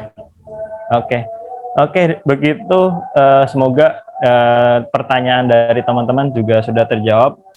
Izin saya mungkin untuk terakhir sedikit pertanyaan, melanjutkan pertanyaan dari Pak Wijayanto terkait konsultasi di daerah, Pak. Tadi kan juga sudah ada ya dari BRIN ini memang katanya dari transformasi dari kayak DLIPI atau mungkin Litbang di daerah.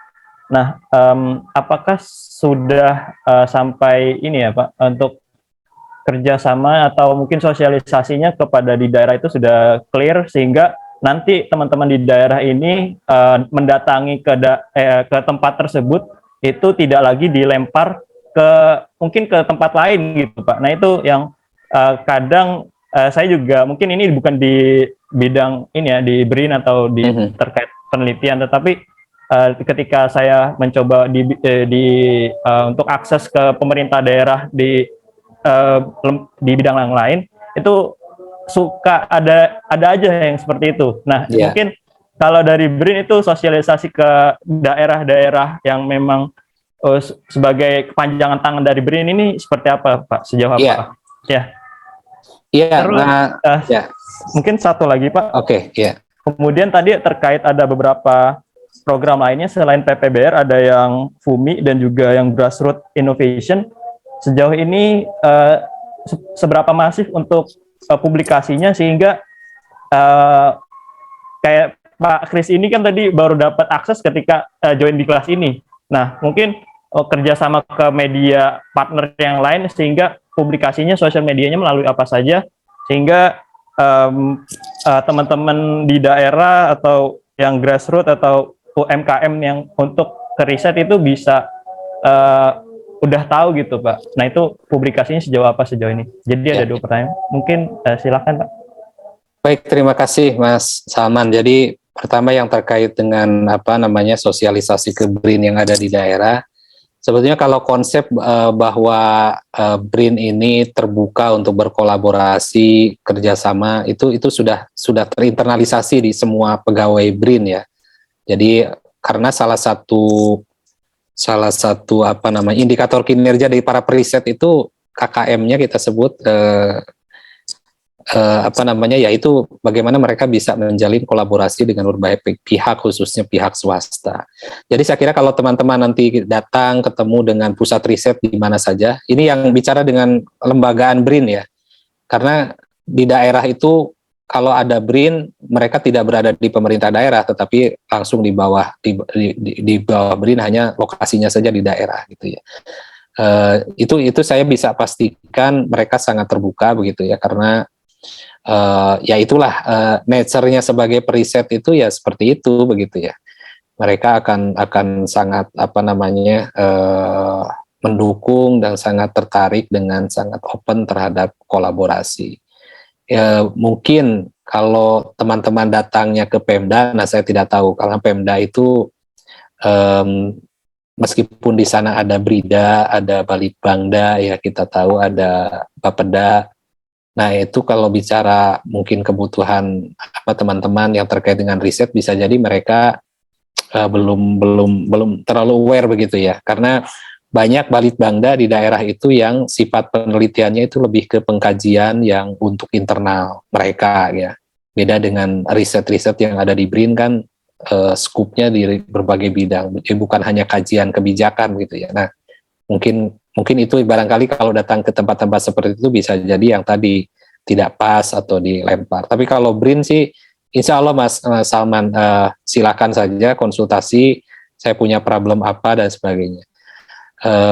Apalagi kalau misalkan datang ke daerah-daerah yang tadi saya sebutkan, kawasan-kawasan besar ya, kampus-kampus BRIN yang cukup besar seperti di Jogja, Bandung, itu biasanya ada perwakilan untuk tim kerjasamanya, tim humasnya, kecuali kalau yang di satu lokasi, satu satker, satu PR, itu mungkin hanya periset saja yang ada di sana.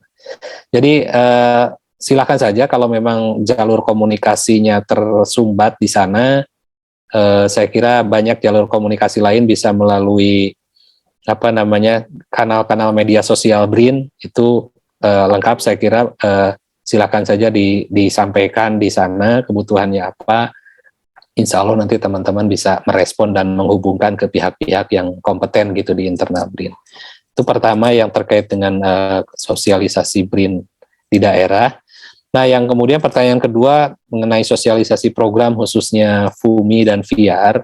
Memang ini baru saja dilansir Mas semester 2 ini. Jadi jujur kita juga masih mencari bentuk. Tapi satu hal yang memang dari awal kita desain itu dua program ini karena lokusnya ada di daerah. Jadi kita juga masuk melalui pintu pemerintah daerah. Jadi kalau teman-teman mungkin pernah mendengar beberapa Pemda sudah sangat proaktif untuk melakukan kegiatan-kegiatan lomba inovasi ya. Yang saya tahu Jawa Tengah, Bali, itu Jawa Barat termasuk yang cukup aktif melakukan pencarian bakat lah begitu di bidang teknologi melalui berbagai lomba. Nah hanya sayang selama ini kan lomba berhenti di lomba begitu ya, juaranya diberi hadiah penghargaan setelah itu selesai. Nah itu ingin kami tangkap sebetulnya yang potensi-potensi bagus yang salah satunya melalui hasil lomba tadi kemudian kita ingin tangkap diteruskanlah melalui program ini. Jadi kami melakukan sosialisasi ini yang sudah kami lakukan melalui Pemda. Melalui Pemda kita melakukan beberapa series webinar begitu.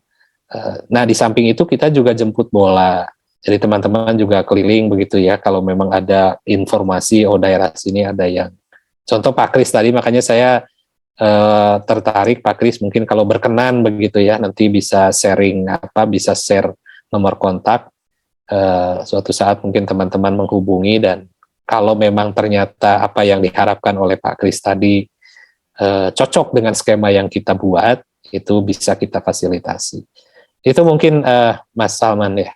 Iya, baik. Terima kasih Pak Dadan. Sudah jelas tadi penyampaiannya. Ya, mungkin nanti ke depan semoga bisa semakin masif dan sehingga bisa membantu teman-teman di daerah dan seluruh Indonesia yang memiliki riset atau mungkin dari UMKM yang butuh untuk sebuah teknologi sehingga nanti bisa match dengan BRIN dan sehingga bisa terus berkembang untuk usaha dan juga dari teknologi riset di Indonesia. Ya, satu hal lagi mungkin Mas Saman. Boleh. Jadi Ya. kami juga berharap melalui dialog seperti ini dengan komunitas-komunitas itu, jadi kalau ada info gitu ya, kalau teman-teman mendapatkan info yang oh ternyata di tetangga saya atau di daerah saya ada yang mungkin cocok nih dengan apa yang BRIN siapkan begitu, silahkan disampaikan ke kami infonya.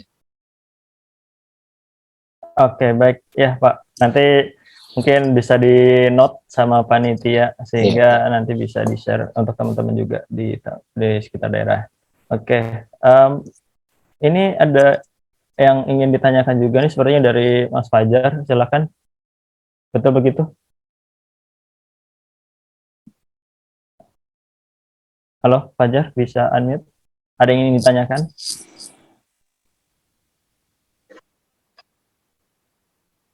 Ya, selamat malam Pak Dadan. Sudah saya terdengar? Iya, silakan Mas Fajar. Oke, baik. Terima kasih atas waktunya. Terima kasih juga sudah memberikan informasi seputar dana hibah dari BRIN. Perkenalkan saya Fajar Pak dari RCID. Saya ingin menanyakan beberapa poin-poin untuk dana hibah riset tersebut ya Pak. Nah, misalkan ada peneliti ya Pak, mereka dosen gitu. Nah, kemudian mereka mengutip dari penelitian dari BRIN dan kemudian dari penelitian tersebut itu didanai ya oleh BRIN. Nah, apakah penelitian itu akan juga jadi bagian penelitian dosen tersebut di universitas mereka, atau itu akan jadi penelitian bersama seperti apa? Ya, terima kasih Mas Fajar. Ini dalam konteks riset bersama ya antara dosen dengan periset BRIN ya. Ya seperti itu ya Mas Fajar ya. Oke. Jadi ya memang ya terkait pertanyaan ini saya juga perlu sampaikan ada skema juga untuk riset bersama seperti itu. Ini di luar yang PPBR tadi ya. Kalau PPBR kan konteksnya pemanfaatan hasil riset. Kalau ini betul-betul murni riset. Nah, kita salah satunya ada riset untuk Indonesia Maju atau RIM, itu skema yang anggaran risetnya malah tidak dibatasi ya, tergantung kebutuhan dan kalau memang relevan dan disetujui oleh reviewer itu bisa sampai nilainya miliaran. Nah, salah satu syaratnya memang ketua perisetnya itu harus S3, jadi bisa dari perguruan tinggi, bisa juga dari BRIN, bisa dari yang lain. Nah, konteksnya kalau pertanyaan tadi ketika muncul KI di dalam hasil dari riset bersama ini, nah tentu ini memang secara umum berlaku ya, itu jadi milik bersama. Jadi kepemilikannya nanti tentu semua yang terlibat di situ ya. Jadi antara periset BRIN dengan periset dari dosen itu sama-sama kan menghasilkan. Jadi klaimnya nanti akan jadi klaim bersama, Mas Fajar. Termasuk KI-nya juga nanti akan milik bersama. Bahwa pembagiannya misalkan kalau ada royalti ya, kalau kita bicara paten yang kemudian itu dilisensikan ke industri begitu, pembagian royaltinya, nah itu bergantung pada negosiasi nantinya. Negosiasi tidak ada aturan baku harus berapa begitu. Pembagiannya porsinya ya antara periset BRIN dengan dosennya itu nanti sangat tergantung pada negosiasi di internal timnya saja. Tapi bahwa itu menjadi milik bersama iya. Saya bisa pastikan iya, karena itu berlaku dimanapun sih sebetulnya. Demikian Mas Fajar. Oke, terima kasih Pak Dadan. Ya, terima kasih Fajar dan juga Pak Dadan untuk diskusinya. Baik, di sini ada yang bertanya melalui chat. Nanti mungkin di sini ada dari atas nama username-nya Miro. Nanti mungkin kalau ada yang belum clear, nanti mungkin bisa langsung ini ya, menyampaikannya langsung. Di sini beliau bertanya terkait kalau untuk penggunaan lab itu sendiri dari BRIN, apakah bisa tanpa mengikuti program PPBR? Kemudian termasuk BRIN yang di daerah atau BRIDA. Nah, itu seperti apa, Pak? Iya. Baik, untuk penggunaan fasilitas lab memang itu terbuka ya, cuman memang ada mekanismenya sendiri termasuk tarif. Nah, jadi kalau teman-teman tadi membuka layanan ELSA itu itu sudah di sana sudah ada tarifnya. Jadi prinsipnya bisa dimanfaatkan tanpa harus ikut program PPBR. Hanya bedanya kalau teman-teman ikut program PPBR, maka teman-teman secara otomatis dapat ELSA Point namanya. Jadi selain pendanaan yang maksimum 300 itu, juga teman-teman akan mendapatkan ELSA Point atau pulsa lah gitu ya, senilai 20 juta. Nah, pulsa inilah yang kemudian bisa digunakan untuk mengakses peralatan yang di laboratorium BRIN itu. Jadi seperti itu bedanya. Termasuk juga kalau tadi teman-teman ikut di dalam program FUMI ya, fasilitasi usaha mikro atau VR yang membutuhkan peralatan lab untuk pengujian, itu juga nanti diberikan ELSA Point. Jadi itu seperti itu Mas Salman. Baik, terima kasih Pak Dadan. Di sini sudah clear dari Miro. Terus kemudian di sini ada Mbak Enda. Silakan bisa langsung menyampaikan atau seperti ini pertanyaan. Iya. Permisi, saya mau tanya nih Pak. Ya kebetulan saya dulu pernah PA di LIPI Pak. Terus sempat pengajuan kalau nggak salah penelitian untuk prioritas utama atau apa gitu ya Pak. Prioritas riset nasional ya, PRN. Iya itu Pak. Nah itu sempat karena saya ngelihat waktu itu memang untuk pengujian atau karakterisasi baterai waktu itu memang sempat terbatas gitu Pak karena saya waktu itu di ITS sempat terbatas, terus untuk ngantri di lab karakterisasi juga memang cukup lama waktunya, mungkin waktu itu juga emang lagi pandemi ya, jadi di mana-mana ngantri. Akhirnya saya tanya ke dosen saya gitu, kira-kira untuk misal pengajuan dananya itu menuliskan mesin untuk karakterisasi kan ternyata tidak diperbolehkan ya Pak ya.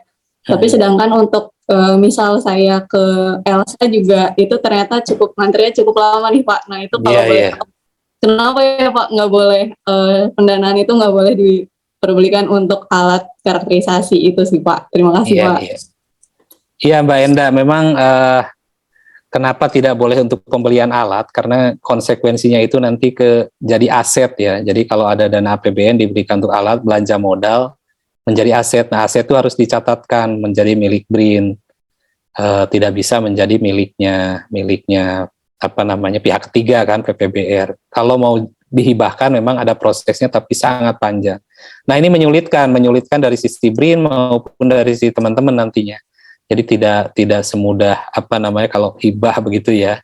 Nah karena mekanisme itulah kemudian kita memutuskan bahwa pendanaan yang diberikan itu tidak bisa untuk pembelian alat atau modal atau mesin ya. Kalau pembelian bahan itu dimungkinkan. Itu sih pertimbangannya seperti itu Mbak Enda, karena hibah itu juga tidak bisa ke swasta sebetulnya. Jadi hibah itu bisanya ke pemerintah daerah, itu dimungkinkan. Meskipun tidak 100% tidak bisa ya, tapi prosesnya itu lebih rumit begitu ya. Kalau ke swasta itu. Jadi seperti itu Mbak Enda, mudah-mudahan bisa dimaklumi ya. Ya bahwa ELSA itu ngantri memang ya sangat tergantung kepada alatnya ya. Kalau memang alatnya mungkin sedikit dan yang membutuhkan banyak pasti ngantri. Tapi setahu saya dalam 1 tahun terakhir ini BRIN memang fokus ke investasi justru di alat-alat itu. Jadi mungkin nanti akan dievaluasi juga oleh Deputi infrastruktur, alat mana yang load-nya sangat tinggi, nah itu ditambah. Kalau alatnya yang kira-kira load-nya kurang bahkan mungkin tidak ada, nah itu mungkin bisa ada exit policy, apakah memang itu dihapuskan atau dihibahkan dan seterusnya. Jadi proses itulah yang sekarang sedang dijalankan oleh BRIN. Hanya kalau kita lihat setahun ini investasi BRIN ke peralatan ini sangat-sangat tinggi ya. Tujuan itu nanti kalau sudah tersedia peralatan dengan kualifikasi internasional begitu ya, itu siapapun bisa mengakses gitu. Jadi tidak perlu nanti teman-teman di ITS beli alat karakterisasi yang mahal misalkan ya. Datang saja ke BRIN gitu. Misalkan seperti itulah contohnya. Jadi yang investasi itu tidak harus semua begitu. Jadi itu Mbak Enda. Oh iya. Mungkin mau menambahkan nih Pak. Oke, berarti kan untuk pengadaan kan memang sulit ya Pak ya. Karena nanti jatuhnya akan jadi aset gitu. Semisal memang kira-kira sebenarnya ada nggak ya cara untuk misal Univ pengajuan untuk apa ya dapat dana hibah gitu Pak untuk misal membeli alat seperti ini karena kan memang ternyata Iya. nantinya lumayan lama Pak gitu kayak Betul. antri sampai 3 bulan gitu wah keburu sidang gitu Pak. Ya, Itu sih Pak. kalau yang teman-teman berinjalan kan mau tidak mau harus mendapatkan dana eksternal. Artinya, ya, jadi kalau misalkan apa namanya riset bersama dengan lembaga-lembaga swasta begitu ya, atau lembaga donor gitu kan banyak juga tuh dari luar yang. Nah, riset bersama dengan seperti itu sebetulnya itu tidak ada aturan seperti yang penggunaan APBN tadi. Mereka mau investasi di alat silakan. Banyak juga tuh misalkan dari JICA dari mana gitu ya. Kalau kita melakukan riset dengan mereka itu bisa salah satu komponennya bisa diberikan alat malah dari mereka. Kayaknya sih seperti itu sih yang bisa artinya jangan mengandalkan ke APBN kalau itu akan sulit. Tidak hanya di BRIN sih, di kementerian lain juga saya kira akan seperti itu. Mungkin kalau di Dikbud ya masih relevan karena perguruan tinggi kan masih di bawah mereka ya satkernya Dikbud. Jadi kalau mereka investasi ya asetnya tercatat sebagai aset Kementerian Dikbud Ristek sekarang namanya. Tapi kalau BRIN kemudian membuat aset tapi asetnya ada di ITS, nah itu dipertanyakan nanti. Iya. Iya paham Iya, Pak. iya. Oke, sudah cukup terjawab Pak. Iya. Terima kasih banyak. Monggo teman-teman yang mau tanya mumpung ada ahnya. Iya, baik. Terima kasih Mbak Enda sudah bergabung untuk sesi tanya jawab. Oke, di sini kita lanjut ke pertanyaan yang ada di kumpulkan panitia. Ada beberapa pertanyaan lagi yang belum terjawab. Di sini dari Pak Bowo dan ini juga sebenarnya sudah hadir. Ini Pak Bowo bisa langsung menanyakan langsung terkait pertanyaannya.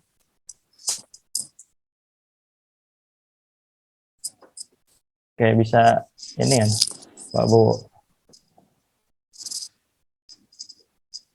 Oke, sepertinya belum bisa ya. Baik, saya coba bacakan pertanyaannya, yaitu terkait pendanaan dari BRIN ini sendiri. Itu bidangnya yang di cover apakah termasuk seperti bidang electric mobility atau ada kategori-kategori tertentu sih Pak? Nah itu seperti apa Pak? Iya. Ya, terima kasih Mas Aman dan terima kasih pertanyaannya. Jadi sebetulnya kalau bicara topik dan bidang ya itu tidak dibatasi. Jadi apapun yang penting tadi konteksnya hasil riset, ada kebaruan dan sebagainya. Termasuk juga apa tadi bidang mobil listrik ya atau apa tadi? Itu juga. Betul, itu Pak. Juga bisa masuk. Iya. Oh iya. Yang penting kalau bicara PPBR sih satu hal lagi di samping teknis bahwa itu hasil riset ada kebaruan juga potensi marketnya, potensi bisnisnya tentu saja menjadi pertimbangan. Itu kalau bicara PPBR ya, kecuali tadi program yang riset sifatnya riset murni riset yaitu apapun bisa, termasuk riset-riset yang fundamental ya. Mungkin marketnya saat ini belum ada. Tapi kalau PPBR tentu harus sudah ada bicara potensi bisnisnya. Baik, ya. Terima kasih Pak Dadan. Baik, saya izin menambahkan juga terkait nanti misal ada dua model tadi ya Pak, di PPBR ini ada yang dengan BRIN dan juga ada yang dari masyarakat, kemudian nanti tentu perlu melibatkan dari peneliti BRIN juga ya. Nah itu nanti konteksnya cara mencari untuk peneliti dari BRIN yang memang relate dengan ide masyarakat atau dari grassroots atau mungkin dari peneliti di universitas itu seperti apa ya Pak? Apakah kita yang cari sendiri atau nanti kita kalau saya sempat beberapa bulan di kategori di periode yang ketiga kemarin sempat coba tahu gitu untuk kira-kira syaratnya apa dan di sana ada ketentuan memang tadi ada dua model dan di situ pertanyaan terkait maksudnya pernyataan dengan peneliti masyarakat atau dari perguruan tinggi sudah ada. Namun untuk connect ke mencari periset BRIN-nya itu teknisnya itu seperti apa ya Pak? Iya. Mungkin terima kasih. Ya, baik. Sebetulnya kalau idealnya memang sudah ada koneksi sebelumnya ya, bahwa itu pernah kerja bareng atau sekedar pernah komunikasi begitu, itu bisa saja ya. Tapi kalau sampai teman-teman kesulitan, itu bisa saja nanti saya juga teman-teman yang lain bisa mencarikan ya, sepanjang topik yang ininya apa begitu, kemudian kebutuhan expertise-nya seperti apa. Bisa juga teman-teman searching sih, termasuk juga dari platform Intip Daku tadi kan kelihatan tuh kepakarannya itu ada di mana, siapa begitu, itu bisa sebagai salah satu teknik juga. Tapi lagi-lagi kalau memang mentok tidak ada jalan lain, silakan sampaikan ke kami saja, mohon dicarikan periset di bidang ini misalkan. Nah, nanti kami sarikan, kemudian setelah itu silahkan berkomunikasi. Seperti itu sih yang kita lakukan selama ini. Oh ya, baik. Ya. Berarti nanti ada pernyataan juga menggandeng preset BRIN atas nama siapa juga, atau seperti apa tuh, Pak? Betul ada. Jadi preset BRIN-nya juga tanda tangan di lembar pernyataannya itu. Iya. Jadi ada yang dari perguruan tingginya misalkan, ada yang dari BRIN-nya. Oke, baik. Ya, nanti saya coba cek lagi. Atau mungkin teman-teman juga nanti tadi beberapa untuk link-link penting itu disampaikan oleh Pak Dadan dalam materinya. Mungkin itu saja untuk penyampaian diskusi materi pada malam hari ini, dan di sini juga mungkin teman-teman bisa mengisi form evaluasi juga yang dikirimkan oleh dari tim Nexus.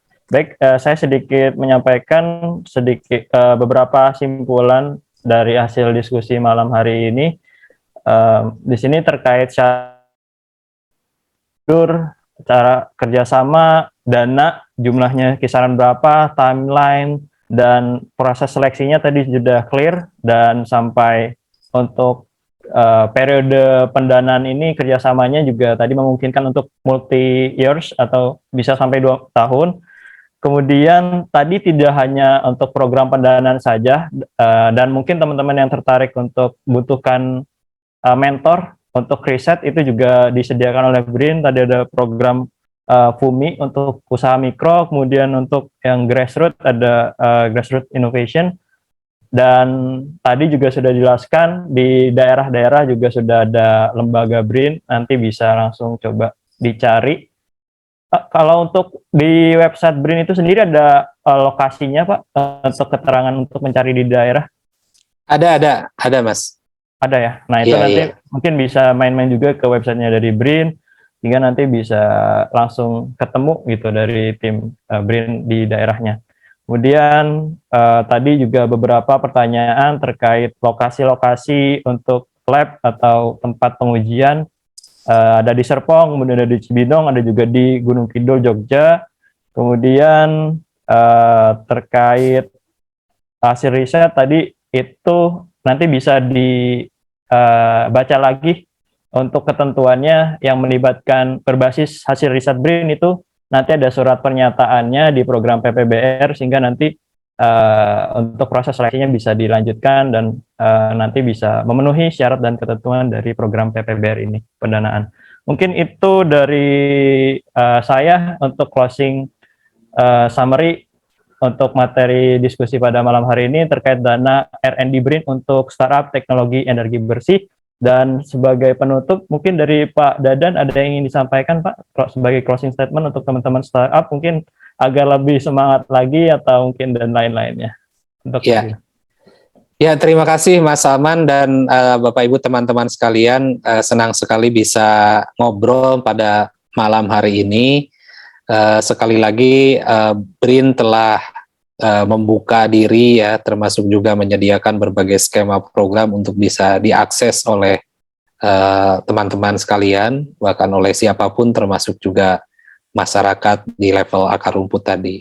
Dan saya kira upaya BRIN ini ya dengan cita-cita bahwa makin banyak lagi kesempatan gitu yang bisa dimanfaatkan oleh masyarakat, khususnya dalam pemanfaatan hasil-hasil riset dan inovasi yang mungkin selama ini terkesan riset itu ya hanya berujung di jurnal begitu ya, yang susah akses untuk dimanfaatkan dan sebagainya. Jadi saat ini BRIN berkomitmen untuk terus-menerus mendorong agar hasil-hasil riset itu bisa dimanfaatkan dan bisa dikomersialisasikan oleh masyarakat luas. Dan tentu saja kalau ada hal-hal yang berkaitan dengan kebutuhan informasi, baik itu menyangkut riset, peralatan, fasilitas layanan, konsultasi dan sebagainya, silakan bisa melalui berbagai kanal. Saya kira mungkin medsosnya, website, email di situ ada, ataupun langsung ke kami, silahkan, kami sangat terbuka. Sekali lagi terima kasih atas kesempatan ini dan semangat terus teman-teman sekalian. Pengalaman saya dalam mendampingi teman-teman startup ketika dulu di TBIC itu, saya sendiri banyak belajar begitu ya, dan tentu saja yang penting adalah bagaimana selalu saling berinteraksi dan berkolaborasi. Saya mendorong bahkan alumni PPBT dulu itu kita jadikan mentor untuk teman-teman PPBR yang baru begitu ya, sehingga kalau ada kesuksesan maka kesuksesan itu bisa ditiru, kalau ada kegagalan ya berarti kegagalan itu yang jangan sampai terulang lagi oleh adik-adiknya, kan begitu. Jadi saya juga sangat mendukung terbentuknya KSTB ini, supaya nanti ya terus-terusanlah kita menggelorakan semangat inovasi di kalangan anak-anak muda khususnya. Demikian Mas Salman, dan sekali lagi saya mohon maaf kalau dalam penyampaian malam ini banyak kekurangan dan barangkali ada hal yang tidak berkenan di teman-teman sekalian. Terima kasih. Baik, ya terima kasih Pak Dadan untuk diskusi, untuk sharingnya malam hari ini dari BRIN. Dan sekian teman-teman untuk pemaparan diskusi workshop pada malam hari ini, dan saya kembalikan ke MC Mbak Endah, silakan. Oke, terima kasih banyak Bapak Dadan dan juga Mas Salman atas sesi Q&A-nya. Mungkin saya ingin mengingatkan untuk teman-teman untuk jangan lupa isi link feedback-nya ada di bit.ly/feedback/kstb2. Ya, ini ya bisa di linknya sudah saya kirimkan di chat